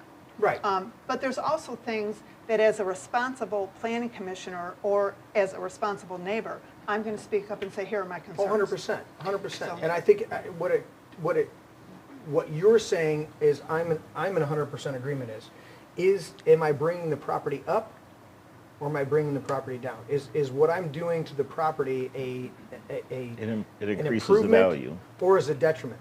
Everything that I've done here to this man cave has been an improvement. It has been a step up. I agree with you. There are a lot of other people that I was in Ypsilanti this morning and went through a house that was inherited by my buddy's wife, and he's like, what do we do here? I'm like, tear that off, tear this off, tear this off. We got to do that. He's like, all right, I'm going back and telling her. Because her brother had done a whole bunch of little knick-knacky work, and I'm like, none of this was done right. So we got to gut the whole place and do it. So I get both sides of that dynamic and I don't know exactly how libertarian I fall on that dynamic. We've lost so much of property rights, the individual property. We don't even own Well, your property. Well, No, yeah. but That's a whole at the separate same discussion. time- Yeah, Okay, yeah. now Yeah, that Okay, is a then. whole different discussion. I'll get into the ADUs a little bit, okay?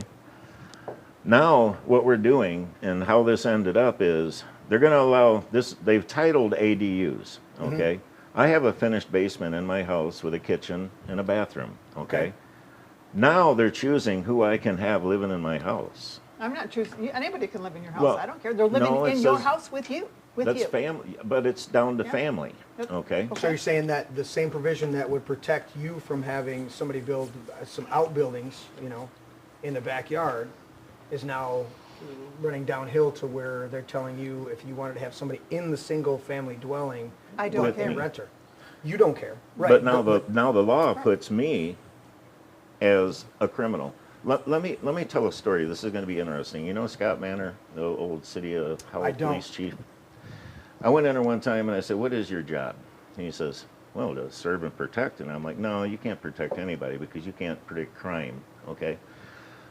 But the reality is attorneys run this whole world, okay? And now I keep adding a few more people to it. Now I add politicians and people that work at our townships. Because every time somebody makes a law, you're creating criminals, okay? 100%. I agree with you on And, that point. and it's just like, attorneys, they become judges. They run for politics to where they're in a situation where they can create law. We call them lawmakers, okay? So every law, okay, now they just made it a law that you can't plant blue tulips, okay? So now it becomes some cop's job to come recruit you into their corrupt justice system. Yeah. The only people that ever get protected in this county, not even our kids, we don't have cops at school other than the DARE officer in the middle school, okay? The only people that get protected is the judge, the attorneys. The only guarded place in this whole county is the courthouse, okay? So cops become a recruiter for a corrupt justice system. We create criminals every law we make, okay? So now, I have a lady that lives with me. She lives downstairs. She's an RN. I have a lot of medical issues, okay? That's why she's living there. So your guys' new law makes me a criminal because you've titled my finished basement as an ADU. No. Is everybody No, grandfather in? no. What about the people with No. mother-in-law quarters Understand- presently? Understand. I'm going to clarify what my issue is. If you want to bring somebody in your house, that's between you and because you're paying property taxes on that house. Okay. You're paying school taxes on that, you're paying taxes on that house. Right. But when you throw a rental unit in the backyard and there's been no discussion at all, Okay. how is that taxed? So say I throw a rental unit in the back and nobody knows about it, and I say, give me $500, and oh, you got 5 kids that are going to our school system, no problem. How is that right? That's not right. Okay. So all I am saying is that, and not only that, when people bought their property, they bought it zoned single family residential.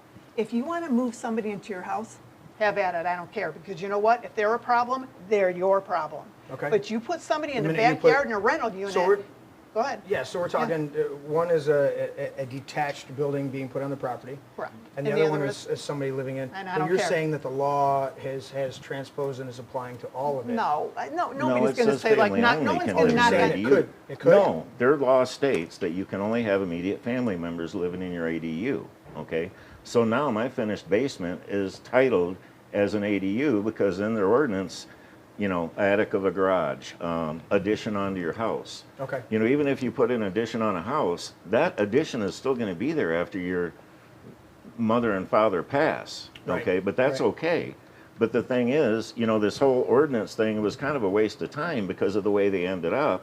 We already allow mother-in-law quarters. Okay, you can No, we do always not. do that. We never did. The county does. The county may, but the township didn't, and that was part of the issue that Well, we there's were a lot dealing of them with. out there. Because people would come in and say, I want to put a mother-in-law's quarters on, and the zoning administrator would say, you can't do that because technically you're making your house a duplex. There's a lot of them out there. Actually- Well, there may be, right? So what we Actually, did, shouldn't it be national law? Shouldn't it be federal law that mother-in-law quarters are like way back in the woods? I think this flies.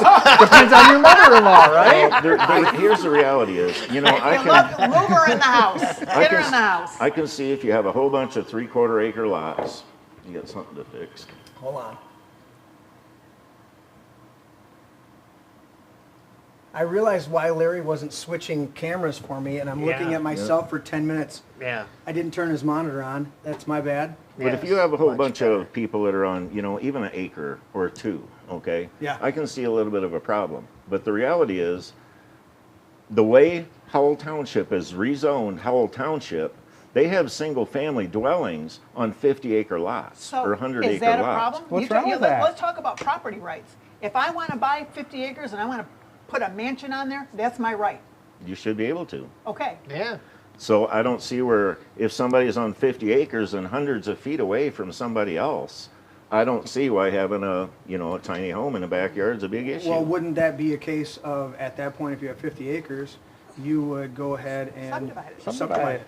Or build yourself a man And cave. Why- you're no why would longer you have to? single-family residential at that point. Because, well, It's single-family residential with an ADU. That's but if you're single-family residential and you have, it's your hypothetical 50 acres, then it should be an easy solution just to go, okay, then subdivide 5 acres off. you're or talking a lot of And money. pay We're taxes talking a lot of money and though. pay- What we're looking for, and the whole idea behind an ADU, a tiny home in your backyard, Yeah. was affordable housing. That's a okay? fallacy, though. And then when you start talking, he's a builder, okay? When we start talking about Are we putting going to an solve the addition on a housing home- crisis with ADUs? With neighborhoods. It can behind help. And, neighborhoods. everybody's It can help. backyard? Well, And you know I'm what? not saying everybody's backyard, but all I'm saying is you've taken the affordability out of it, and that was the original reasoning behind ADUs was affordable housing. And he'll tell you straight up, he said he's a builder, if he was to put up, let's say 600 square foot, okay, with a kitchen and a bathroom, living room and a bedroom, off of a house right now, he's looking at over $200,000 in materials with a foundation and everything. The interesting thing on this property, I was given the option of putting in a pump tank and dumping all of the waste from here, from the barn, from the man cave, into the existing septic field. Would have cost me $2,500 Wow. Into your existing field, huh? in my existing field. Wow. I was also given the option, my second option was to just have a 1,500 or 2,000 gallon holding tank that would be required to be pumped out periodically. I absolutely love my mother-in-law. She's a beautiful lady. She retired with a pretty healthy pension from her job. And she said, I want option 3. I want you to have your own separate septic field for the man cave. And I said, every once in a while I take a shower or the kids take a shower and we use the sinks and do this. She goes, no, I think you should have your own. I said, that's fine, Mom. We got our own well. Got this. We ended up having to spend $33,000 to put an engineered field in back here. See, the affordability So- goes gone. Well, but that would happen whether you had, unless you were given the option to attach it to the field. Oh, well, You would've it had that has to be cost. attached to all the Yeah, same so utilities. this is never going to be, we're not going to solve this No. all on this night. And you know what? I love it, guys, because we're talking, and I'm not belittling anything, we're talking semantics, and I know you guys are ardently believe each and everything, but I look at it and go, these are people who are passionate about details. And I love that, even though we come to blows, even though we butt heads on things, and I go, but you're still passionate about details, you know? Larry brought it up again that the Saggy people are protesting Heartland Church over there. Yeah, that's awful. Well, You know, here- a giant blow up penis in front of I their thing, know, and I go, in front of a and church, we're it's awful. over here talking about things that actually matter, property rights, and what are the dynamics, what are the duly appointed and elected functionaries of government officials, and what are our wholesome rights as we the people on the ground. And we're really having this debate over things that I'm listening to the whole conversation. And I've been a mediator. I've been an ordained minister for about as long as Larry. But anyways, I've done many counseling sessions, and I go, guys, we're talking about 3%. We're talking about 5%. We're talking about even if, you know, President Reagan said, if you're 20% opposed to me, then you're 80% my friend. That's right. Let's work this out, you know. And I think that's a huge thing with President Trump. It's the art of the deal. It's like, I'm going to offer you the moon, and then we're going to settle on going to Australia for a weekend. Right. You know, that's we're gonna figure this out. So I think there's a common ground. There's some dynamics in this.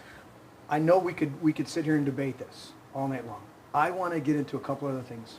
One, I want to talk about solar panels. I want to dive into this, okay? And I will state for the record, I am a absolute opponent of the solar panel fields. The research has shown that the reflective heat coming off it is killing the birds specifically, but also starving out or messing with the wildlife, the true configuration.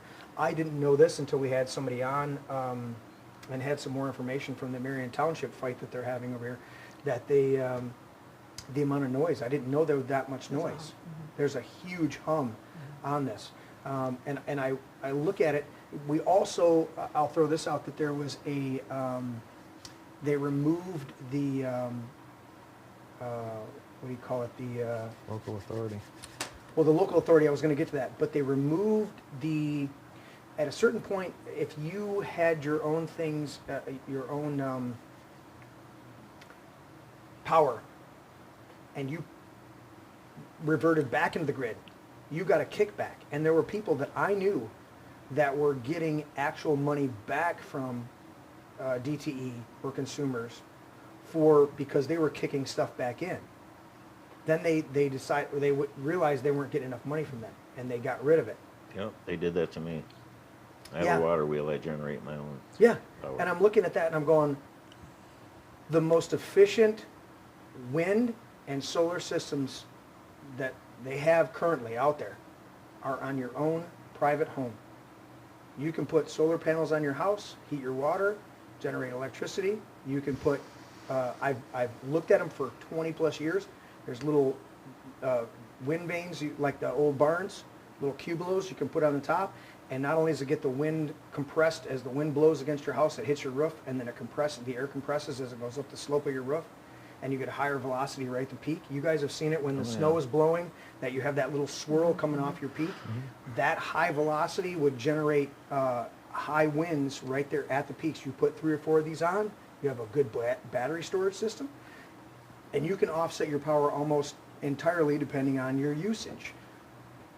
Instead, they send these huge solar fields down to Detroit.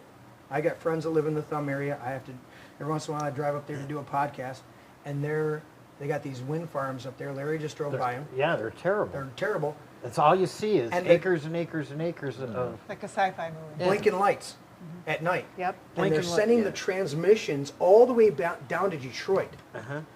Now, we could do a quick AI search. Do they have any battery backup systems Nope. in Detroit at DTE facilities? I'm listening, I'm not hearing it. No, they don't. So what that comes back to is you don't have any systems to store the sunlight during the middle of the day to then put back into the grid during peak time, which is, I don't know, right now, when we're all watching a great podcast. We don't have any storage for the wind coming down, and the wind's so stupid.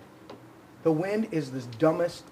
It's like 600 gallons of oil per windmill to keep them running. To keep them running.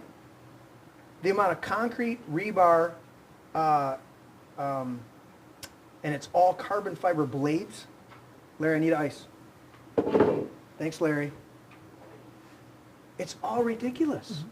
And I look at this and I go, we keep selling this bullshit to the average citizens, American peoples, or we don't even ask their permission. We just throw these things up. And unless somebody is mindful of it, that gets pissed off enough to get on a board and get involved, it just floats through. And the next thing we know, we turn around and go, where the hell did that thing come from? That's right. And that's what I'm looking at. That's right. So what's the fight? I know what, I keep abreast. I'm on the Marion Township group over there. Is it the similar? Well, and we actually had the supervisor from Cohocton come in and talk to us because they have actually set aside a portion right in their... They're fighting, I mean, they're industrial solar's trying to come in Because there, the problem is, Jeremy, if you either try to figure something out where you make them be responsible if it goes belly up, that they have to restore the... Either we have control, or otherwise the state can come in and say, guess what? Now, I know there's legislation that's been introduced to try to give that back to the locals, which it should always have been a local decision. 100%. But the problem is, if someone is going to be the state's example, hey, guess what? Yeah. We're going to have you. Somebody's going to have to stand up. That's right. And so the problem is, do we try to think like, if we have to have one, maybe we should put it over here? Right. It's a very difficult situation. But I wish more people would come and tell us their feelings rather than us saying, okay, well, we're going to bring Cohocton supervisor in, tell us what, because he went through a long process before he finally figured out what they were going to do. But have the residents come and tell us. Yeah. You know, right now, we're lucky if we get 2 or 3 people that come in. Yeah. You know? Well, the reality is, and you know, technology's gone so far, okay? When I first got on to Howell Township, I had a few goals, okay? One is, now our meetings are televised, okay? That was all pushed by me. We have microphones where people can, you know, hear out in the audience and everything else. Yeah. And that's surprising. You've been on what, how long? 3 3 years. Yeah. Yeah, and they didn't have that? No, they didn't have anything like that. Larry sends me clips from Well, he was getting them off my Facebook. No, I'm saying he sends me clips from the other ones. I'm like, it's surprised that it... Well, we just got that within the past 6 months. Wow. So anyway, what I'm getting at is, we have technology, we have AI, we have everything. You know, we don't necessarily need to wait for an election to get the public's opinion on topics, okay? Yeah, we should. And I believe, you know, I do a few polls. I do, okay? I do them on Nextdoor. These guys, you know, most think it's just stupid because, you know, look how many people, there's only 400 people, you know, give their opinion on that. Okay. But at least it's something, okay? Mm-hmm. You know, people are making decisions. Flyers cost a lot of money. What's that? Flyers cost a lot of money. Well, you know, we're also talking about, you know, their like text me government or something like that, some kind of program to where, you know, all the people that are in a township can be either emailed or text or whatever, there's, or phone call or mailing, whatever you decide. Mm-hmm. Okay, and then when issues come up, let's say like solar, send something out. It's a big issue. ADU is a big issue. Storage containers was a medium issue. But I mean, everything's an issue. Anything that's an issue, send it out to the public and find out what the public really wants. Okay? Isn't that a legitimate, wouldn't that be a legitimate expenditure for township to be sending out? I mean, or trustees? Well, they are looking at that text me kind of thing. No, I'll agree 100%. Yeah. Because listen, I became an elector. I don't know, my paperwork's up there. I became a delegate. When was the first time I was elected? It's been a little while. I'm on my second term. When have you not been elected? Okay, second term. We started at the same Then time. that's like, Yeah. So I've been a delegate for however long that is, and 4 years. I think it's a 2-year terms, right? Yeah.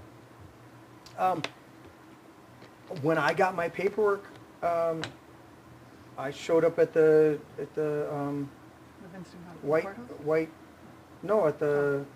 for the first meeting they held it at the Grand wherever the hell it is, down there by the boat marinas, the two marinas. You know Oh, what I'm talking yeah. about. Oh, banquet. Crystal Gardens. Crystal Gardens. Crystal Gardens? What, Crystal you were a Gardens. vote- You All I wanted could to be a think was voting, White you wanted to be a Gardens. voting delegate. You were a Crystal voting Gardens. So I had to be there at Good. Crystal Gardens. It was like, I was elected on a Tuesday. The following Thursday, I was required to be at a meeting. And I navigated through everything. And I was already connected, or had already, that's where I met Larry. It's fun. I'm messing with Larry. But it's one of my biggest complaints in this whole journey over 4 years is the lack of communication. And To the public. it doesn't take that much. Nope. Not in But, today's but world. your frustration, I share 100%. People just don't show up. They're not informed. They're not aware. So let me, okay, so. How do we do it? Well, let me ask you though, so where does it fall on a delegate though, to go on the Livingston County GOP site and see what's going on there? It falls on a delegate, absolutely. But then how does that delegate disseminate? Do I go knock on doors when I've got 5 or 6 of my local subdivisions that have no solicitation, and I've got to go Oh, I and know. get special permission to go I and know, go in I there and know. go, I'm an elected delegate. I should have the right to walk through the community and at least knock on a door. I've done door knocking for Jason Wolford, for a couple of the other people that have been elected. I went and, door knocked when they were running campaigns, let alone being a delegate and going there. I found that one of the things that I did was already had the podcast going, and I said, you know what? I've already got a podcast going. I'm right here in Livingston County. As a delegate, one of my biggest voices is to be able to bring up some issues like this within our communities, within our state, within our country, and so there's, I found that that's part of my niche as a delegate, is to go inform. But I'm also, how do you say, very active. I wouldn't say I'm like active in my community, but I'm out every day. I'm at the Home Depot, I'm at Dunham's, I'm at Speedway, I'm at Harbor, I'm at all of these different places. We're in Myers all the time, we're in Kroger, we're in Walmart. We're doing something, right? Whether I'm window shopping or I actually need to go get something, I try to be in there. And when I engage people, when I'm just connecting with people, I find that has far more impact than being I got disenfranchised with that, or disillusioned with that with the church years ago. Well, we got to go out and witness. And I go, why don't you befriend somebody? Why don't you get to know their heart before you try to tell them what you think they're doing wrong? Better yet, why don't you get to know their heart and encourage them in their strengths and what they could be doing that's a positive in their life? And you know what? You get somebody doing something positive in their life, the negatives tend to, not always, get minimized. They start focusing, it's when the good that we're doing gets drowned out by distractions and other things that we go astray. But my point is that I said, I'm not going to go out there like an evangelist on the street and just bang on doors and talk to people I don't have a relationship with. I want to develop relationships. You guys walked in and remembered me. Why? Because I wasn't going there to be a delegate to be seen or to promote the podcast. I was going there as a person involved, connecting. Yes, I have a podcast. Yes, I am a delegate. Yes, I'm a builder. Yes, I have a band. Yes, I have to do it. But when I interact with people, it's as a person, and I want to connect with people. And I think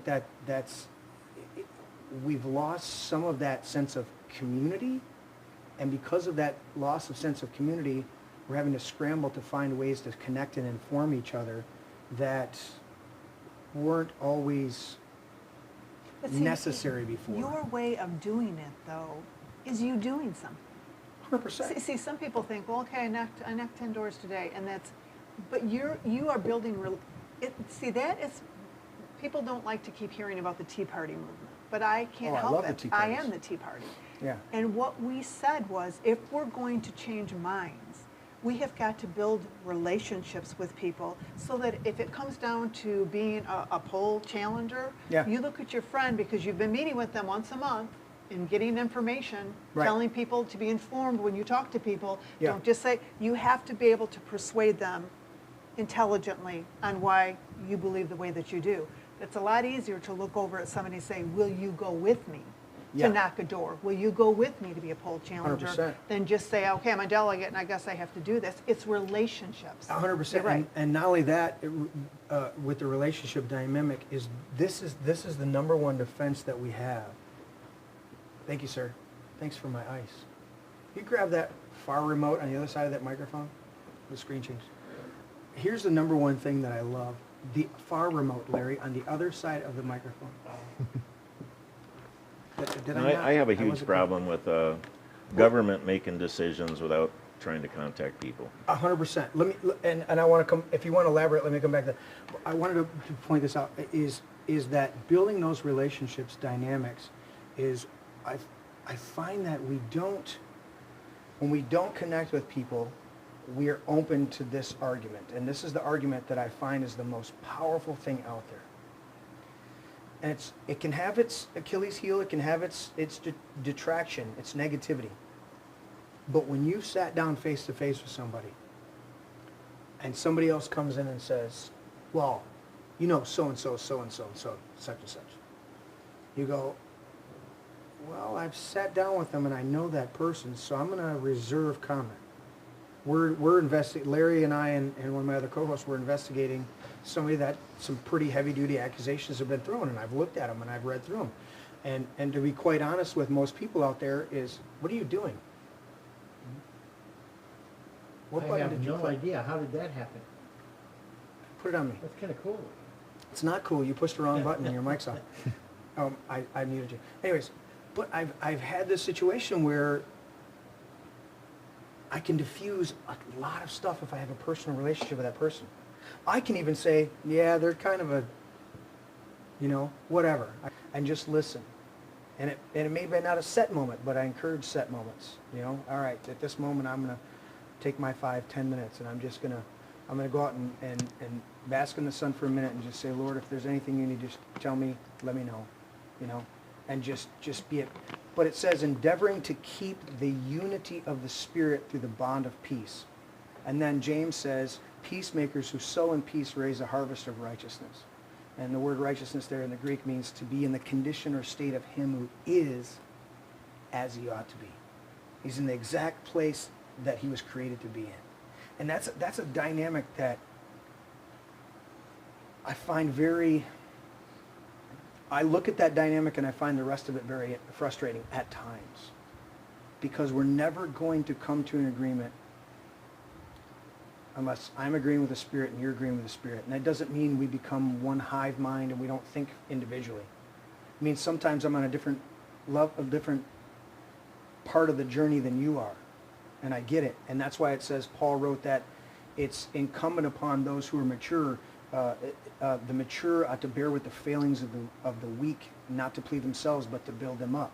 And that's so difficult, you know. And he continues there in Romans when he says, "Let the insults, as Christ Himself said, let the insults of those who insult you fall on me." It's like not only That's really hard. I know. It's like not only do I have to be patient and create peace because you're way behind in your journey and you don't get war expecting to continue war unless you're the CIA. But you go into war as a warrior expecting at some point there to be a peace treaty, expecting there to be a peace agreement. You go, this is the last resort Or to get to. be at peace with the agreement. Correct. Yeah, no See, matter what. and that's what I said. We Yeah. are all individuals sitting at a table. 100%. We all have a difference of opinion. Yep. Him and I don't agree. What? I know. We don't. It's amazing, We don't. right? But that's But the great thing. is, but when the decision is made, I leave the table and say, okay, guys, there were Yep. 7 of us sitting around here. We Yeah, talked. I disagree with Jeremy all the time. Shut up, I know, Larry. and you're still sitting at the table, but he makes Yeah. good food. That's We never But- discussed but- the food. but I see, put it in that- the notes. But see, Jeremy, I guess that's what I'm going to say my issue is. Yeah. Where is it to say it's okay that we disagree? We can agree to disagree. Yeah. But when you have 7 people at a table, Right. I am not going to leave and talk trash about somebody who may not agree with me. We all had it out. We all talked about it. We're there to represent the residents. We're all different as far as where we come from, as far as the residents. Yeah. But please, can we just move forward? Does That's that mean where I have to don't like stop this. talking trash about Yes. Jeremy?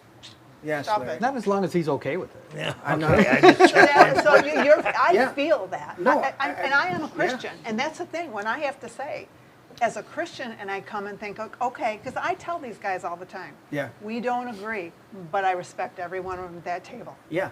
Well, and that's because you've also had to have relationships. You've also That's had right. to sit down. And so isn't that the interesting dynamic? Because all of this stuff stems from our own personal battle. Do I even go down? I teach a whole class. I've taught it for 20 years on spiritual warfare. And what I found out is that, I'm trying to hit this button. What I studied in the Greek, spiritual warfare, right? Ephesians chapter 6. We wrestle not against flesh and blood, but against principalities and powers and spiritual forces in high places and wickedness. Spiritual forces in the heavenlies and spiritual forces in high places. If you go through and you actually study all 4 Greek words, the first word, when it says principalities, everybody goes, oh, well, that's all. When I say principalities, powers, high places, or deceiving spirits in high places, everybody's been programmed to say demon, demon, demon, demon, demon. When the word principality is literally the same word in John chapter 1 when it says, in the beginning was the Word, and the Word is with God, and the same was, John 1:1, yeah. And John, I always skip to John 1:14, and the Word became flesh and made His dwelling among us. That same exact word that we translate principalities in Ephesians 6 is beginnings in John chapter 1, Gospel of John chapter 1. And I go, wait a minute, Lord. And then you look up the Greek word, Blue Letter Bible, you look up the Greek word, and it just literally means the first or the beginning or the start. The principle, the principality, the principal place. And I go, so is this what you meant when you talked to Jeremiah? And you said, Jeremiah, I've called you to be a prophet. And he was like 16, 17 years old. And he goes, not so, Lord. He starts to push back and he goes, dude, before I formed you in the womb, I created you and appointed you to be a prophet to the nations. So you need to step up, boy. Paraphrasing. But that's Jeremiah, right? Look at David. Oh, he's just ruddy. He's just a runt. We got to look at Samuel went to the good-looking and the older boys and the other ones, the heroes and all this other stuff. And he says, nah, that ain't the one I chosen. That's not the one I created for this job. I created that guy. He's going to be imperfect, but that's the guy I created for this job because he's a warrior. He's a man of blood. And I look at that and I go, our number one battle, first battle over everything. Why am I here? What was I created to do? And if we start figuring that out individually, the peacemaker aspect starts to become easier. And then the interesting thing is, the powers, principalities, powers, look up that Greek word. The word powers there, we translate powers, you know what it is? The power of choice. That's literally the definition in the Blue Letter Bible of that Greek word, the power of choice. So if I know who I am, my second battle is to make choices in line with who I am. Then deceiving spirits try to come in and trick me out of being who I am. If you're the Son of God, throw yourself off this temple, for God will command His angels to hold you up. Don't test the Lord your God, right? Now what's happening? Mm-hmm. Then you go to Job, right, with the spiritual forces in high place, the fourth category in Ephesians 6, right? It's Job. Satan came before God, and it's even a mistranslation. I teach the whole thing. But the idea is the devil wanted a piece of Job. And he said, you got a hedge of protection around him. He's like, yeah, I got a hedge of protection. It's my boy. What are you going to do? And the devil said, I have legal authority because he's not in line with you. Okay, you can touch him to this level. But what was the outcome? Job was afraid of his kids being held accountable for their own actions. Tried to protect them. Wasn't his job. We can pray for our kids, absolutely. Speak over them. But at a certain point, you got to kick them out of the nest and let them fly on their own, right? Anyways, whole point being is, when you actually study spiritual warfare, our first and second most fundamental spiritual dynamics of warfare in our own lives is, why am I here and what was I created to do? And am I making decisions in line with that destiny and who I was created to be. And then, how hard is it to deceive you when you figured out who you are? It's not. But we've got to, this is why Jesus said across the board, the number one thing when you look up all 4 synoptic gospels that we have in our current, our canon of Scripture, the number one phrase that he used to slight his opponents was hypocrite. Hypocresis in the Greek. Pretending to be that which you're not. An actor. And I find that so many people, politics, religion, life, when they figured it out, very rarely do you hear about them. Because they're content to just be who they are and operate in their gifts and do their thing. And they fly under the radar because they're not looking for fame. Now, that doesn't mean they don't become famous, but that does mean that they're not seeking that as a substitution for validity within themselves. But when you find people that are valid within them, that don't have the validity with themselves, when they're trying to be something that they think they should be, trying to be something that they're not, those are the people that are prideful, ego, because they're drowning out that lack of true authenticity. And for me, that's my biggest struggle and battle in all of these dynamics. And that's not to say, listen, if you don't know who you are see, you figured it out 20, 30%. You know this gifting, you know this thing, and you're a good parent over here, you're good at this trade, or you're good at this thing, but you haven't figured it all out. You're going to pretend out of necessity to do the rest. You're going to go, and then you're going to find yourself sitting in that car after you've loaded your groceries in the back of your car going, why was I an asshole to that person? I shouldn't have done that. You know? Why didn't I do this? Why didn't I do? And if you're an introspective person, you know, some people walk through oblivious.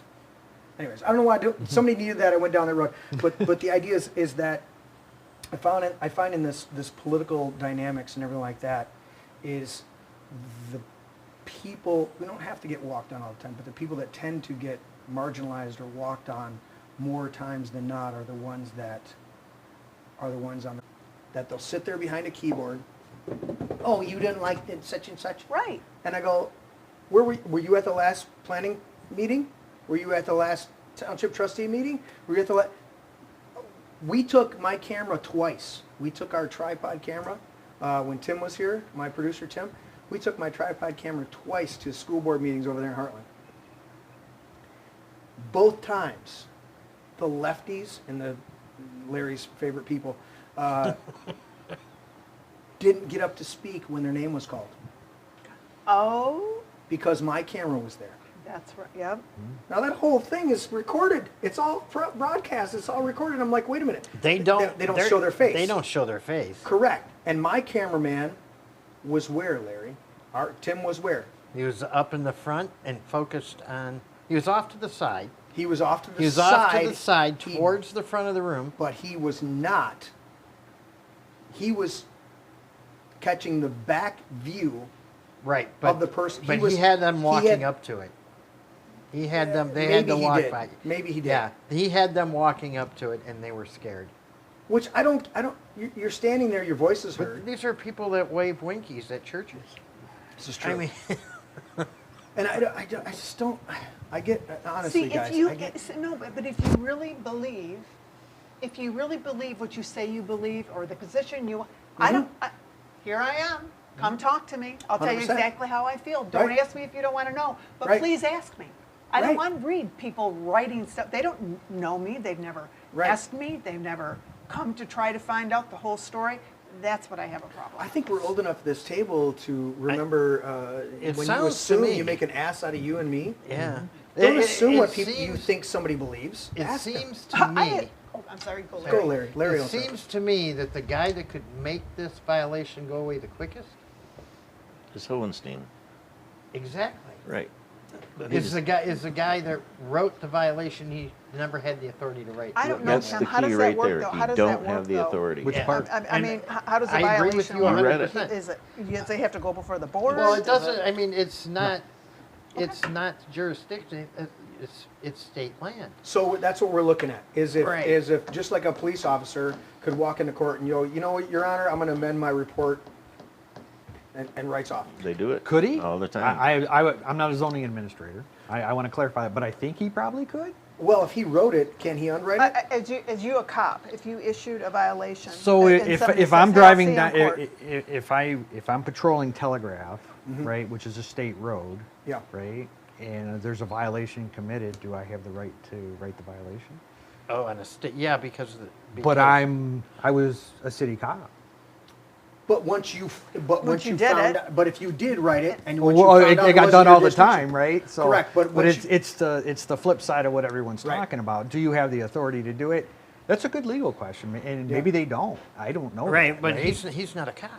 No, he's not. No, So, but and cops have a lot more authority than well, in your case, That's a good argument, right? yeah. And plus, isn't there? But we're still here discussing it. We don't know that They right have or wrong, agreements, right? don't they? Don't like you're a Southfield police officer, and somebody goes speeding into Redford.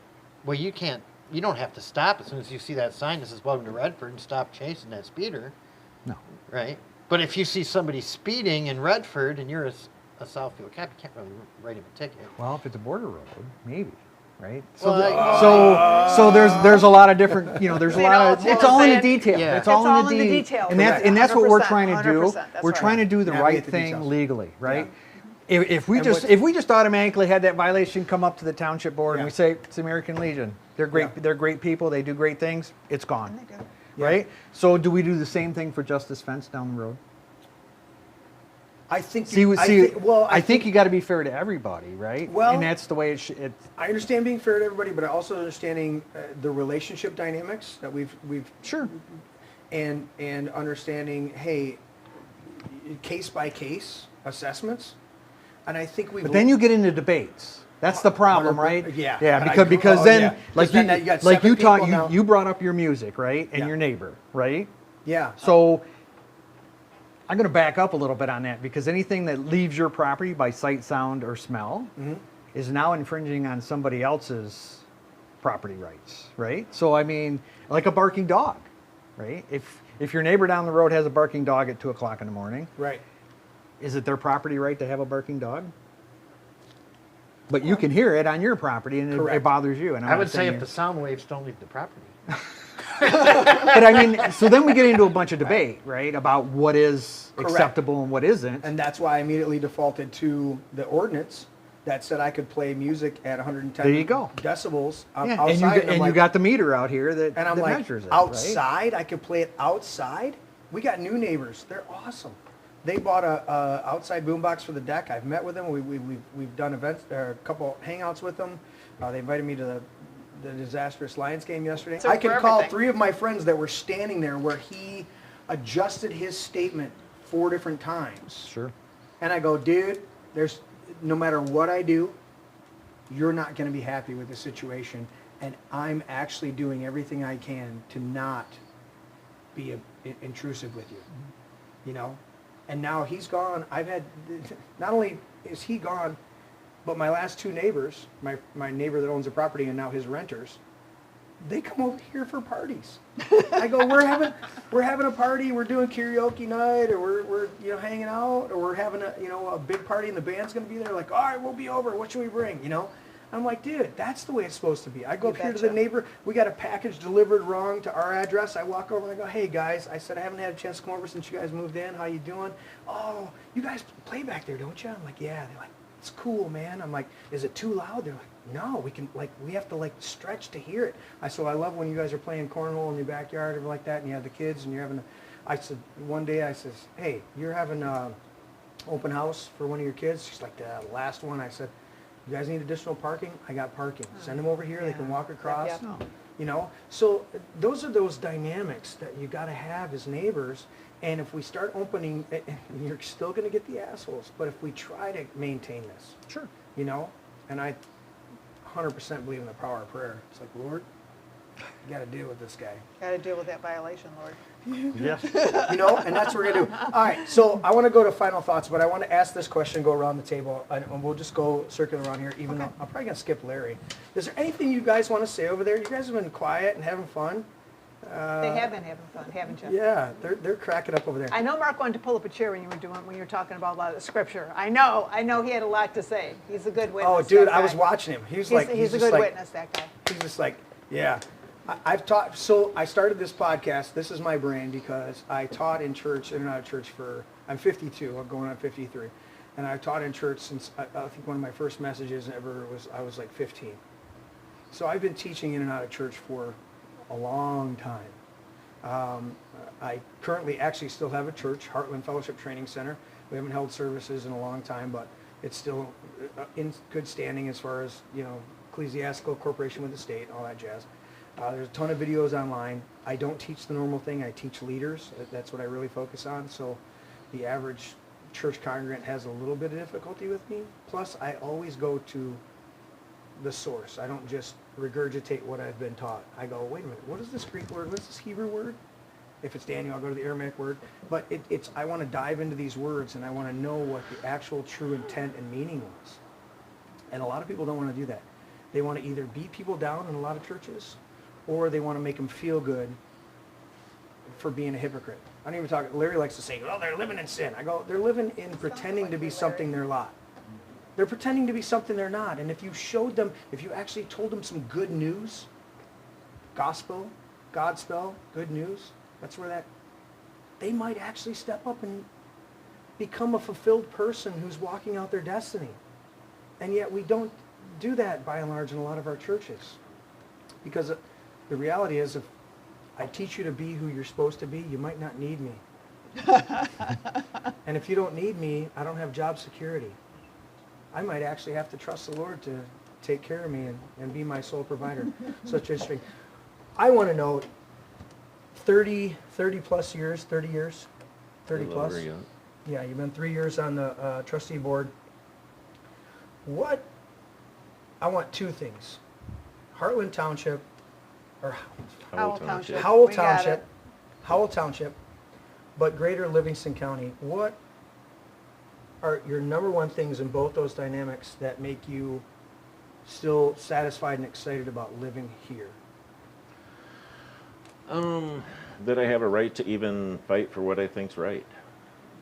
Okay, that covers county and, Absolutely. Yeah. I mean, that you at least still have a voice. I have a voice. You were upset by things and you ran, and you're like, all right, for better or worse, I'm going to at least... I wish other people would get involved. Yeah, and if we were all involved, that would be... Well, I just don't think the township really gives a shit about other people's opinions. I really don't. I mean, you get 7 people make a decision, whatever, you get a majority of them make a decision. When you say the township, the people in the township. Right, well, that they don't pay attention. The boards. Okay. The boards I don't see them doing much research, polls or anything like that to see how the community feels about things. You know what I mean? And isn't that a catch-22 dynamic to where if you don't have involvement, then your board members that are governing tend to have do it their way. Do it their own way. Oh, yeah. And it becomes a vicious cycle to where the less people are involved, the more you get authoritarian people sitting in those places, and then authoritarian people push people further and further away, don't inform them. Well, there's a lot of situations that I don't agree with, okay? Yeah. But at the same time, I mean, I'm elected to live in a democracy and do what the majority of the people want. Despite the fact that we live in a constitutional republic, we're still supposed to live in a democracy where we do what a majority of the people want to do. Okay. But I don't see any effort into trying to figure out what exactly the public does want. So, but your most positive thing is you're still in a county and still in an area that at least has the potential of being a constitutional republic with a little d democracy dynamic of figuring out what the majority. We just got to keep the majority involved. But I mean, at the same time, I get mixed thoughts on solar. I don't want to see a bunch of solar fields. Okay, Right. I really don't. Right. Okay, I don't like what they do and this, that, and the other thing. But then, you talk to Frank Munzel or John Mills. He says, well, Frank Munzel will say, well, I got this 100-acre field over here, Bobby. Do you want to? Would you rather see a new housing development, or would you rather me put solar panels there for 20 years? You know what I mean? So when you look at it that way, And then when you look at, John Mills said the same thing. He's trying to get solar panels up in property in Osceola Township. Okay, would you rather see a subdivision? I mean, there is a bad side, to not allowing, solar panels. He's retired. But isn't that the dichotomy too of the either or fallacy? Yeah, but I mean, yeah, but at the same time, How about we leave it as a farm field? what if he don't want to farm it anymore? Then sell it to somebody who will. Well, the person that's going to buy it wants to put it 100%. in a subdivision. No, it's not a cut and dry But thing. It's okay, a but at dynamic. the same time, I passed around petitions to bring this back local. Okay, but then I started talking to a lot of people. Personal property rights, man. You should be able to do what you want to do unless it's harming somebody. Okay? Unless it affects your neighbors, property values, Right. things of that dynamic. If it affects Yeah. the well, I mean, it safety of definitely your property. the solar panels definitely affect 100%. the values of properties around them. Yeah. Okay, they definitely do. Show of hands who wants solar panels around them? And Yeah. no hands went up. Okay. All But right, at the we're same agreed on time, that. I mean, Now, if my neighbor put them on his roof, I wouldn't have a problem with that. Dude, I think that I Right. get In their backyard? Yep. Listen, that's one call from the spammers that I get that I actually try to get some more information. Your house could be eligible for solar panels. they came That's to my one. house yesterday. They came to my house yesterday Okay. looking to put solar on my house. And And I yeah. told them straight up, I'm old. I will not live to see the payback of that. And it's true. To a certain extent, yes, but there's some dynamics. I get what you're saying. The problem is we don't have the storage infrastructure. Definitely do not have. We have zero storage infrastructure on a national level or a national infrastructure level. And they're still going back and forth, whether it's nickel hydride or I didn't know this Lithium until a ion. few years. Here's what I found out about 8 years ago. Do you know the most efficient that they don't talk about? Iron. Iron batteries. They weigh a ton, but there is an iron battery that's been around for Since decades. 1880. Yeah, that are phenomenal for energy storage that you can put in. Tesla built his batteries off of that, the batteries that he has, but there's other stuff in there. That's why they blow up and burn So were down. the first cars, electric cars. We're going to 100%. invest. Let's invest in iron batteries. Yeah, Yeah. yeah. So there's There could there's be $1 always- million deal going on here. if we can stay alive long enough, because the minute you put a hydrogen machine on your own vehicle and start driving around, and all of a sudden you're getting 80 to 100 miles a gallon, then you go, hey guys, I had this great thing, and next thing you know, where'd that guy Shot in go? the head. He disappears. Larry, I'm going to ask your opinion. You're over there in Heartland, Greater, Proper, wherever the hell it is, on the lake where you lost all your guns. Yes. What do you love about living in Livingston County? Oh, gosh, there's so much here. I live in a beautiful area. It's rural. So I'm surrounded by farmland, and then boom, all of a sudden there's a lake, right?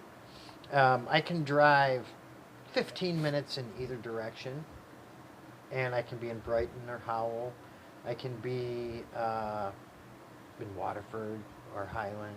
I could be in Fenton. It's real remote. Mm-hmm. There's not a lot of pushback from people. People tend to mind their own business mostly. There's not Except for the ones you piss off. except for the ones that piss off. He's a social media terror.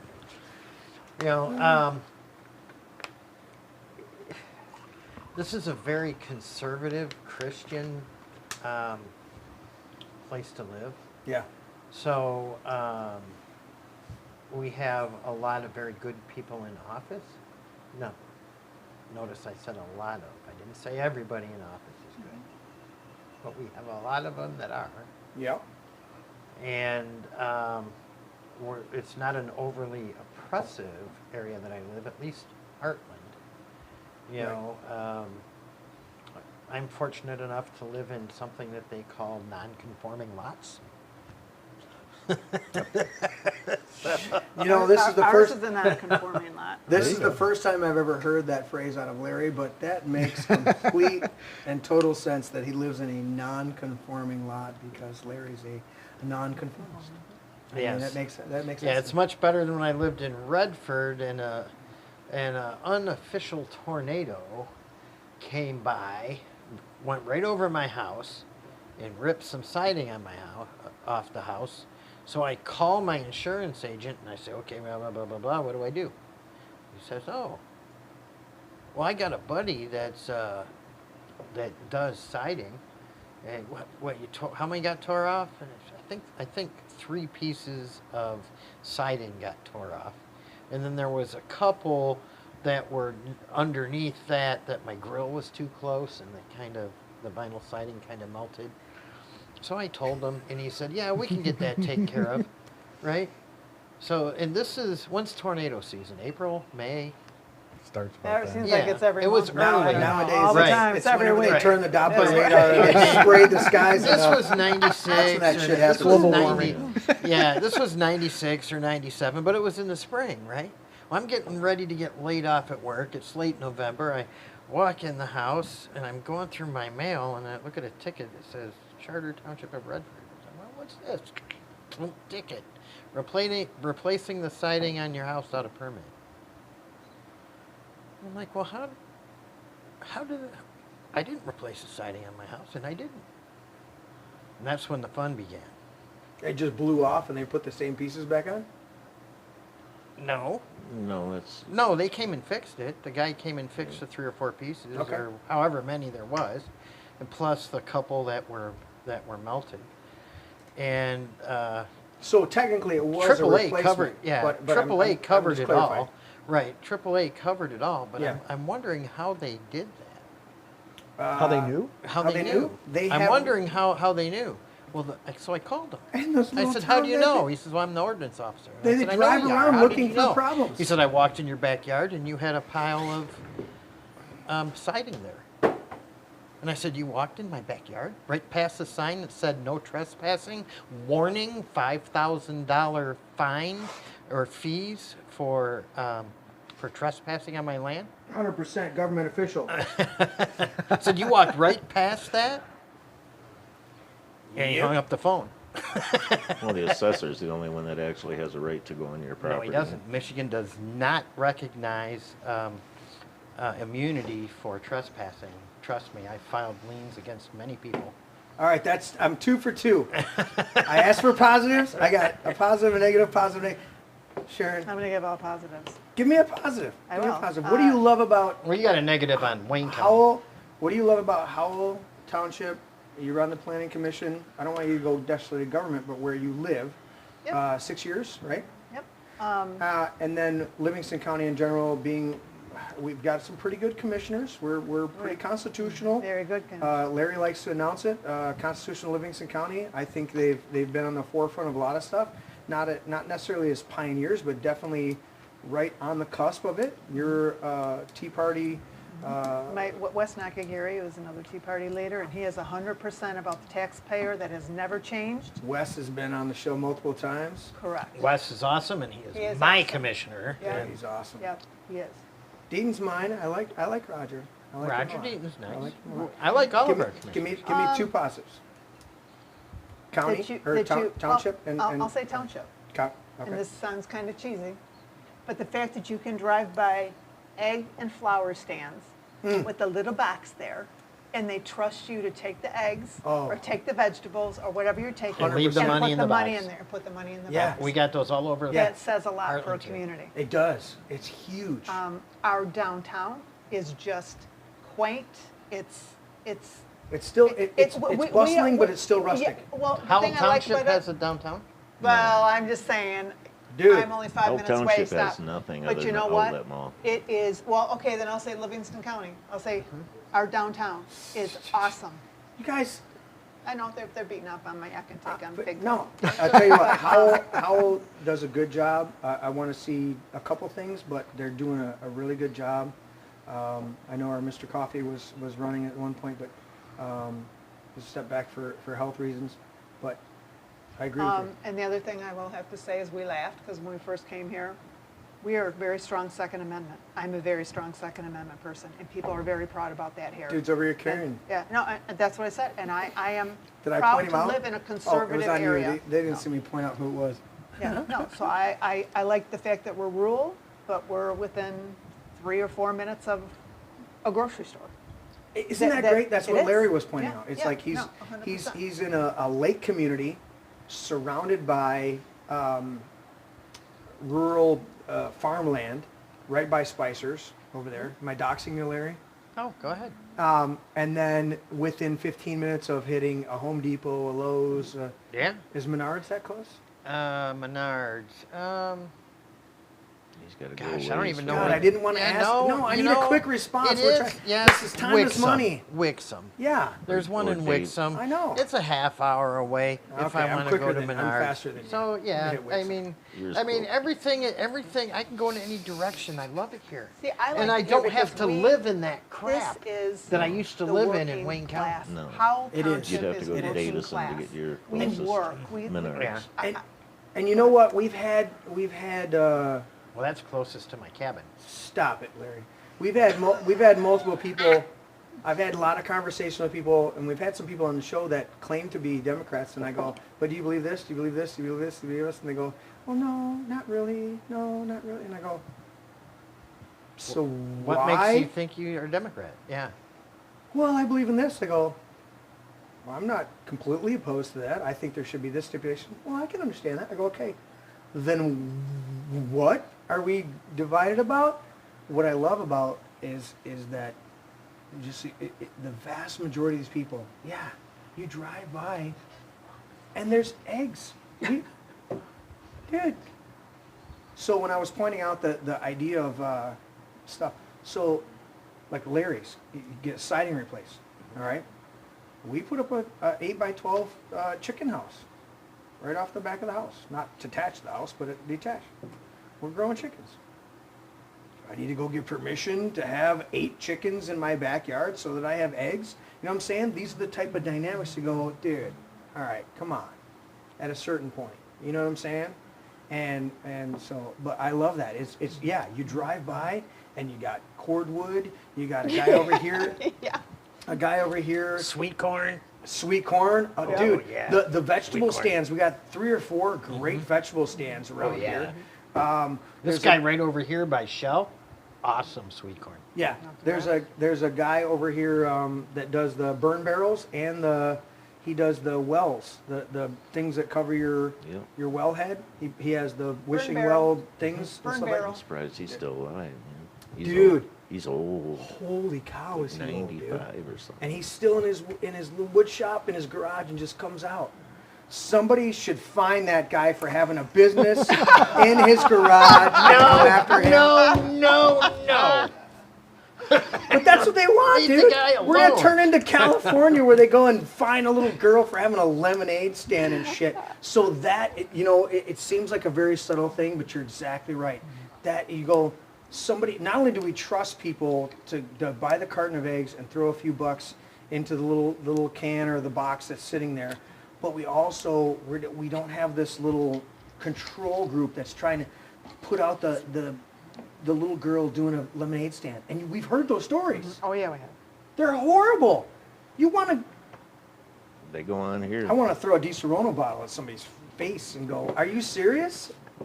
Listen, I'm all about live and let live, but Jesus made a whip, kicked some shit around, and got feisty with some people. Maybe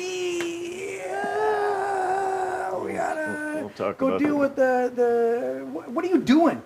She's an 8-year-old doing lemonade stand. I don't know why mobs aren't found at that point. It's like, I'm trying to think of there's a movie where Wait a minute, there's did that happen in Livingston County? where there's a mob. Did someone go after an 8-year-old on a lemonade stand? I'm just curious. In Livingston No. County? Yeah, No, I no. hope not. No. I never heard of it. This so. was in California. a California. Okay, leftist well, area. come on, Yeah. we're not talking about Then that. it's true. But It we've did got a happen. governor. I read it Did somewhere. happen. Well, we've got a governor that would like to make us the next California. Sure. Yes. Yeah. Tim, Howell. Howell. Howell Township. Howell You're in his head. Township and the greater Livingston County. Give me one for each that you So love. 2 positives, which Yeah. they're not as good as they were 29 years ago. But we still have it, right? The rural nature Yeah. and the fact that there's mostly good people here. And we talked about the Yeah. things that you can put, you can trust people to put the money in. Yeah. You can go get a thing of straw or something and leave the money there. People wave to you. People talk to you. You go other places, Yeah. in the metro area, and We still have. it could be a different There's story. still a There's ton good of, people here. There's still a ton of these vegetable stands that are just like the eggs. Did you say the vegetables and eggs, or did you No, say? I said flowers and eggs, and you threw Flowers in the and- vegetables, and I'm right there with you. Dude, It's the same thing. you're like, And I the can wood. go grab Because wood, there's I good forgot the people wood. here. I grew up rural. Okay, I'm from the Thumb area. I grew up in Millington near Frankenmuth. I was surrounded by cornfield. I lived on 120 acres. I could go do whatever I wanted all day long, as long as I didn't. Yeah, but didn't your hand get tired? Not what you. He got it. He got it on that this one. Is project- this is a classic case of projection. Do not ascribe to me. What are the facts? Poor Sharon. Just the facts. Poor Just the Sharon. That's all we facts. need. But Mary. I grew up in that, so I come back here and I still stop and I'll go, there's nobody out here? And it's a few bucks, and I go, okay, I'm still have that, whatever, that pause, that thought process of, wow. Not only wow, but am I honoring? I throw an extra $1 or $2, whatever it is. I always throw an extra $1 or $2. Because that person is trusting. That's right. You remember those people that had the old refrigerators out in the front yard, or right at the curb, with the signs? You remember the old? The No. eggs are one thing. I remember going by and they had the old latch fridge, Oh, right? yeah. And you'd open up the old latch fridge, and there'd be a Eggs. carton, half carton, 18, and you could pick whatever you wanted. And then there was a little pocket, and you just like drop your money in there, and they're like, is there surveillance? I feel like I'm totally on board. I paid my money. You just want to go. And it gave you an extra buck. Well, Van Gilders has a fake camera there. They say you're on video, but you're really not. Yeah. But the reality is, a lot of these stands, a lot of these people don't, say too much about it, but there is a lot of theft from these little stands. There really is. John Mills gets stolen from all Yeah. the time. I said most. Most. But, and so I'll say That's to why that, we need law and order. Well, I'll say to this. And this is one thing I'll also talk about on a regular basis. Never claimed it, never fixed it. There's a hole in my grill where this owl went through. And I had this beautiful opportunity with my son and the 2 other people with me on that fishing trip. I pulled the owl out. We looked at it. I held it in my hands. We walked it over to the woods. We laid it down. And we said, Lord, thank you for the beauty of this owl. We're sorry that it was injured in this way. Not a woo-woo, goofy, new age shit, but just, it's a beautiful creature that God made that just at the wrong time, and my son learned, all right, Dad, I got to speak protection over the vehicle, protection over the passengers, all this stuff. And I go, yeah. And then we respect this owl. There was no reason for this owl to die other than to teach us a lesson how precious life is. And I laid it in the woods and we walked away from that. Every time my son shoots a deer or I have a beautiful steak or pork, I go, thank you, Lord, for the abundance of our fowl and our game and our crops, all this stuff. It's not quite the Avatar type of thing, but it's that when my son shot his first deer, my oldest son, he was like, Dad, I was in tears. I was actually in tears. Not because I felt bad for shooting the deer, but because I had this moment of connection with this, that it was just, it's like this thing was alive and gave its life for me to feed my family. And he's like, and he was just like, dude, all right, I got to stop. And he's he started getting misty again, yeah. But that's that dynamic. So again, it's somebody like that. It's like, you know what? Speak protection over your stuff, man. The third thing that I hit black ice on my truck. And I slid into the back and hit the median. Nothing else happened. Truck's still drivable, everything like that. And the insurance money helped us through a season where there wasn't a lot coming in. I went through a lot with the lockdowns and everything like that. When the lockdowns happened, I mean, it was credit cards, it was this, it was this, it was this, you know. When you get told, oh, you're essential, you can still go to work, and your guys can't work. Oh, I have T-shirts. I made T-shirts with a middle finger that said, fuck you, okay? And underneath it, it says, we're all essential. I'm glad you said that because I talk to my buddy all the time, who's Yeah. a political guy, and I said, I think that people still are stung by that. He goes, oh no, people forgot about it. Oh, hell And no. I said, you must not have been branded a non-essential. I said, we were non-essential. Yeah. And I'm like, wait a minute, my husband's out there busting his butt to pay our bills and take care of our family. And somebody sits around a big conference table and said, here's who's essential and here's who non-essential. And we're like, what? What? I got the phone call. We turned around on whatever that Monday or Tuesday morning. We're driving to the job site. I got me and Yep. 4 guys in the truck. I got the trailer behind me. We're headed over to Bloomfield Hills on this big, you know, several $100,000 project, and we're driving over there. And I'm on my way, and there's nobody on the freeway. I mean, nobody. Except for you, lawbreaker. And I'm like driving like this, and I'm like, I hit over to 760 or 950, whatever it was, one of the news stations, and I'm like, the governor has issued a lockdown, blah, blah, blah, blah, blah. And I'm like, can she do that? all right, boys. Yeah. And no, but No, I know. turned I mean, around, but you're like, can she do that? I had 3 of my guys, 3 out of my 6 crew, they were like, dude, I don't know what's going on, but we're not really comfortable. So we're going to stay home for a little while until we figure out what's going on. I said, that's fine, guys. I built the first drum booth, that whole drum area back then. I was like, all right, well, I can still go get material from Home Depot. And so I spent the next month building the drum booth, you know, because before that we played on the floor, just on the concrete floor. And but it was weird. It was I got the phone call later that morning, and they're like, hey, we noticed you didn't come in, the contractor we were working under as subcontractors. And they said, we know you didn't come in. Or I think I called him and I said, dude, what's this up with the lockdown? My boys are not comfortable. We're heading back home, drop everybody off. He's like, okay. He's like, and I get this call. I actually got issued a letter from their legal team. Okay, think about that though. You're a golf course. We have very limited time. Mhm. No golfing. Guess what? You might go bankrupt, but no, you can't golf, and you can't go out and cut people's grass because you Right. can't do. Even though you're out on a lawnmower, not around anybody, can't do that. Yeah. So I got into a little bit of a social media fight with this guy, and and he goes, "Buy your own damn lawnmower." And I said, "You know what?" And I said, obviously you must be an essential, but I'm going to wait. Right. Because that guy, when he's told he can work, Yeah. he's depending on me. He's depending on his clients to say, I'll be waiting for Right. you. Right. That we are still scarred by that. Unbelievable. I had a difficult time going into, I love everybody at my local Home Depot. I'm friends with all of them, but corporate-wise, Garbage people. when they were told by the governor and they complied, all they had to do, they're a huge corporation, all they had to do was tell the governor to go pound sand. Fuck off. Move along. All they had to do was do that. And they Like didn't do it. Murphy almost said that. They He got blocked real off close. the paint I was just going to say the and paint. the garden You department. can't even paint? No, I know.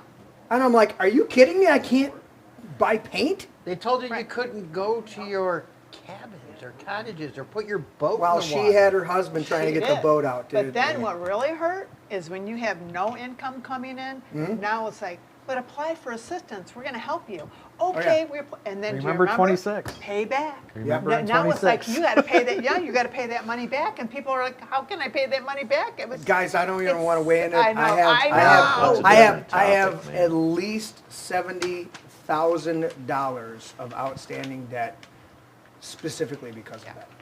I know. That's where I'm at.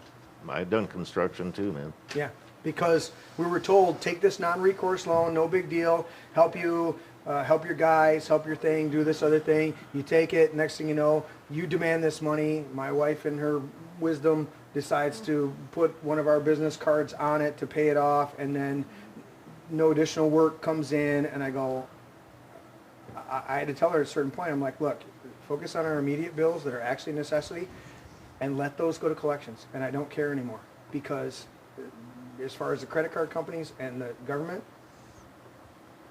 what are they going to do? What are they going to do? My mother-in-law still owns the property. There's nothing they can do. They can't take my truck. They can't do this other thing. There's a whole situation. I'm like, they engineered this to do Bet this, they did. and we'll survive. We'll get through it, and we'll be better on the other side. But you got to weather the storms But we're as they scarred. come. But we're scarred. We are scarred, and it's sometimes hard for me to navigate government interaction, wanting to be involved in local politics or talk about things, because I still have I have bitterness, and I got to go, Lord, I confess my bitterness, and I just, you know, it's fire, you know, it's a fearful master, or what does it say? It's a fearful servant and a destructive master. I'm not quite quoting that right, but yeah. All right, final thoughts, guys. Here's what we're gonna do. I'm gonna go to you, Bob, first, and I'm gonna hopefully hit the right button. I did hit the right button, Bob. Pick a pen, pick a color, and give me your signature, and give me your final thoughts. We've had a good discussion. I thought we agreed for the most part. I was like, Larry's like, can we have this one? Can we have that one? Can we do this? I goes, Larry, as long as we're having a good conversation, I'm down, dude. Conversation. Yeah, that's what you said. Yeah. And that's what it's all about. It's about conversation. 100%. But Bob, it is Bob's turn to talk. yeah, give me your final thoughts, Bob. What you think? Just your final thoughts on You go the next. state of the country, maybe. Oh, State of life. We'll try and stick with the American Legion. It was a ticket that was written without they're out of their jurisdiction. It needs to be dropped. Okay. I'm happy as hell what Trump's doing every day. Yeah. Well, I hopefully, see peace around the world. I see, you know, the one thing that I learned when I was in the military, and what I see going on right now, and it really bothers me, is, you know, you have a whole bunch of young people killing each other that don't know each other, all in the name of old people that do know each other. that is an awesome statement. I'm going to play you a song when we get off the air, one of my band's original songs. It's called I Wish It Was Me. I'm going to play that for you. Larry, do I need to come to you second to last? No, before- yeah. Go to me second to last, then let the guests speak. All right, I'm going to go to Sharon first. Final thoughts. Yeah, just in the big picture. The big, yeah. the big picture is people run for office and residents elect them. Yeah, They can either believe that whoever they elected is doing their job and representing them, yeah, or they can start showing up at the places where the people that they elected are actually doing the job. yeah. But make an informed decision on what you are seeing, not what you're reading on social media. 100%. And ask the question of how many people contacted you before an incident arose to speak their mind and share with you their opinions on things, and how many people after something came to their forefront did they actually contact you? Well, No, I'm just saying rhetorically, it's like, dude, but I. you didn't reach out. I heard Correct. from 2 people.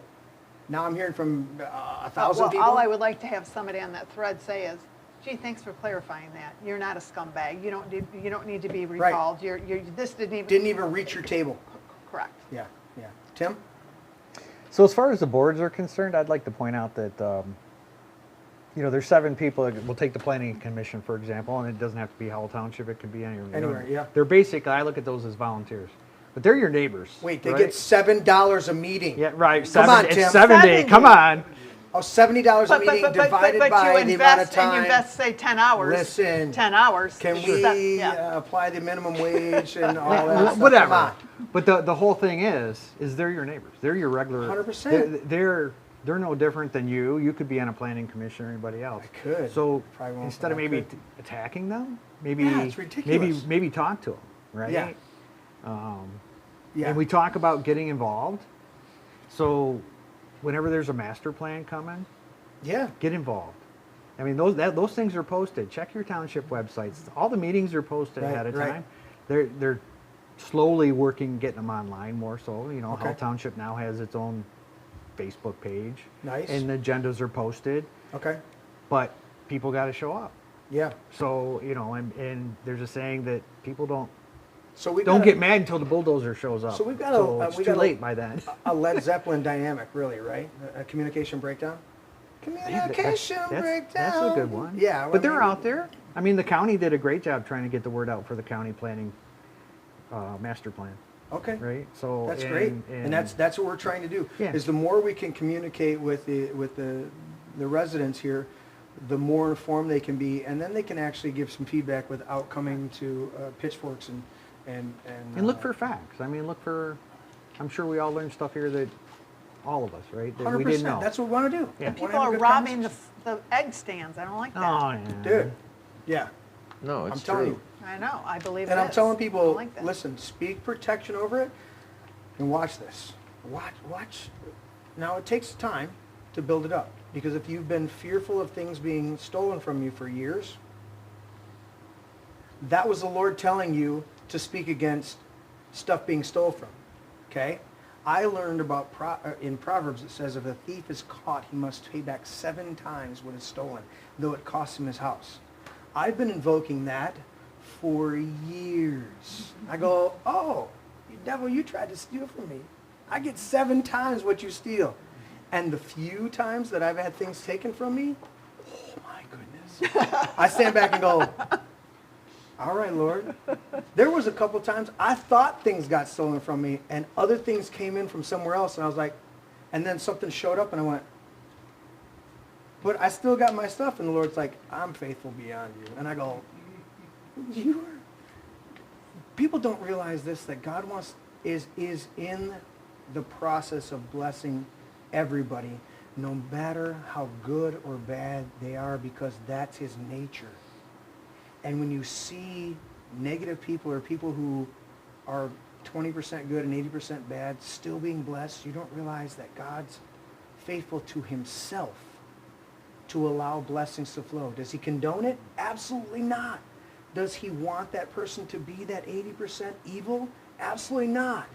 But is he going to stop being who he is because that person abuses it? No. And that's the most difficult thing. Jesus paid for the sins of the world once for all, for everyone. And we go, well, no, he died for everybody. That an idiot over there that's not doing what he's supposed to do, he paid for him. Hitler paid for him. Now, did Hitler at the end of his life have a reckoning? I don't give a shit whether he did or not. But Jesus paid for it. And I go, you mean if I do all this? He goes, I told you a long time ago it wasn't based on your good works.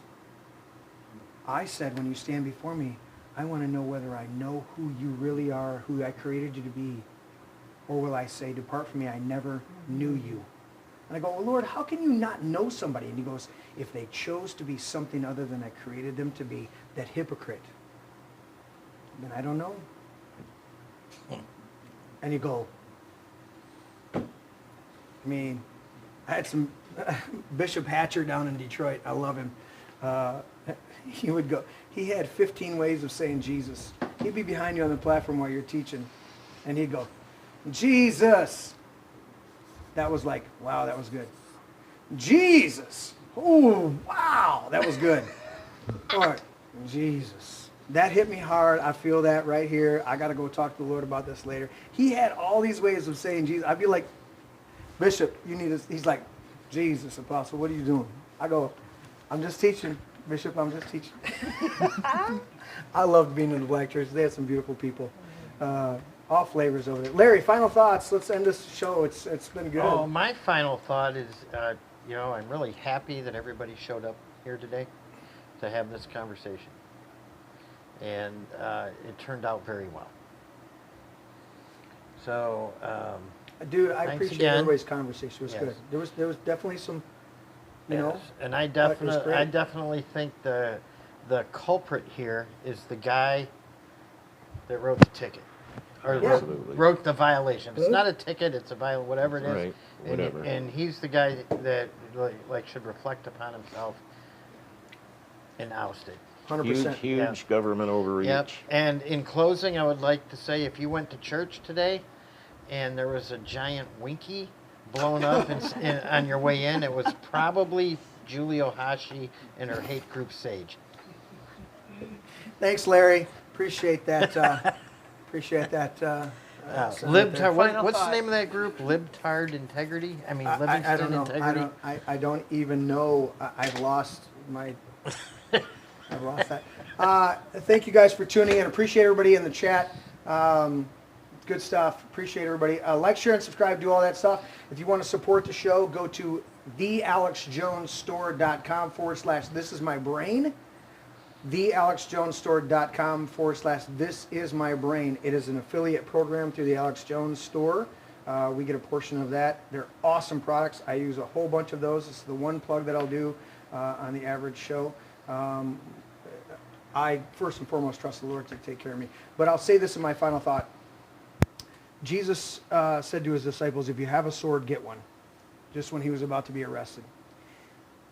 And then when Peter chose to use that sword to take off the ear of the centurion that approached, Jesus then picked up the ear and healed the centurion. What does that story teach us? That story teaches us that our God wants us to be forearmed. He wants us to know how to be warriors and be in a defensive posture. But he also wants us to be extremely discerning in how we exercise that use of force to be peacemakers. I love it when I see people walk in that are armed. I have my own concealed carry. I don't believe I should have to have it, but I comply with the laws of Michigan until we become a constitutional carry. But there's a dynamic, so that flows, as you said, Sharon, about being a Second Amendment county. It flows all the way down. An armed society is a polite society. I believe that Jesus was instructing his disciples to be armed for that moment to diffuse the situation.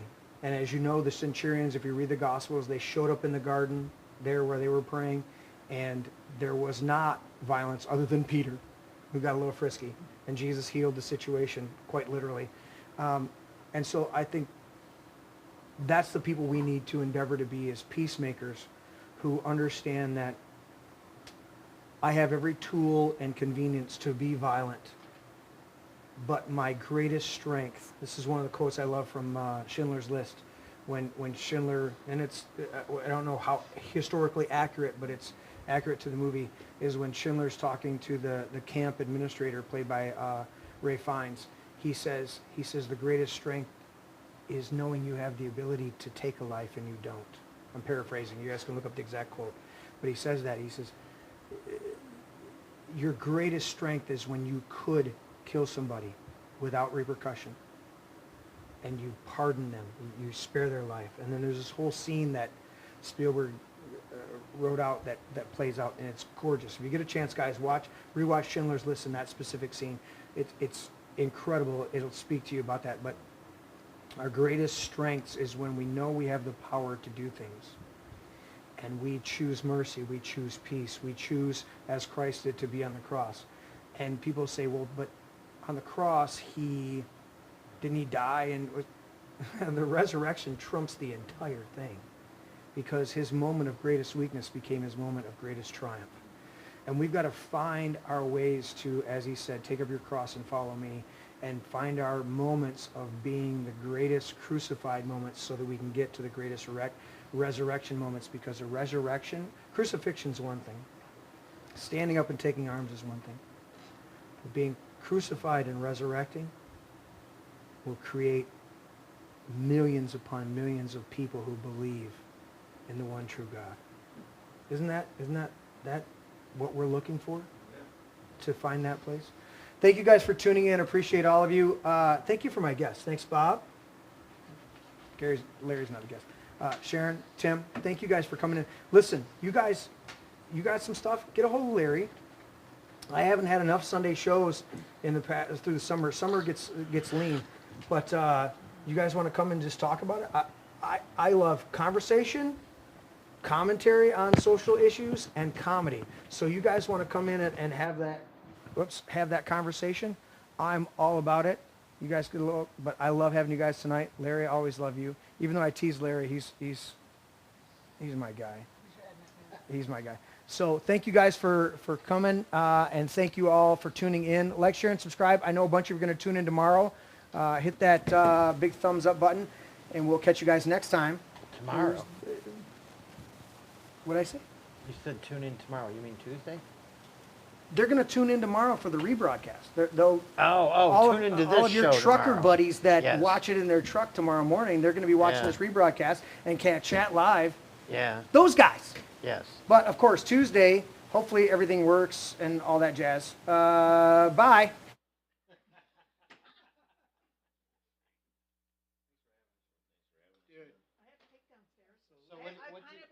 You know what?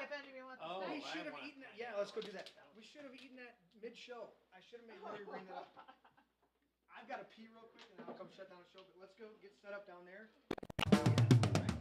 I know my brain is not actually an egg, okay? It's a metaphor. Metaphor or not, that's not your brain. It's just an egg. Una cerveza para mí. My egg is my brain. Can I at least have some bacon, maybe some sausage with that egg, though? Oh, I want some bacon. I want crepes. Have some bacon and pancakes with that egg. I'll take it with cheese. Extra large brown cage-free eggs.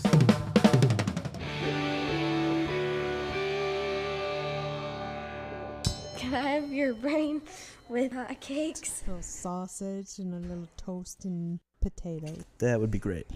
Does it have antibiotics? I don't know, man. I'm not good at this shit. Well, they got to be able to resist some diseases. You resist the disease. Has it got any hormones? Maybe. It's cage-free. Vegetarian?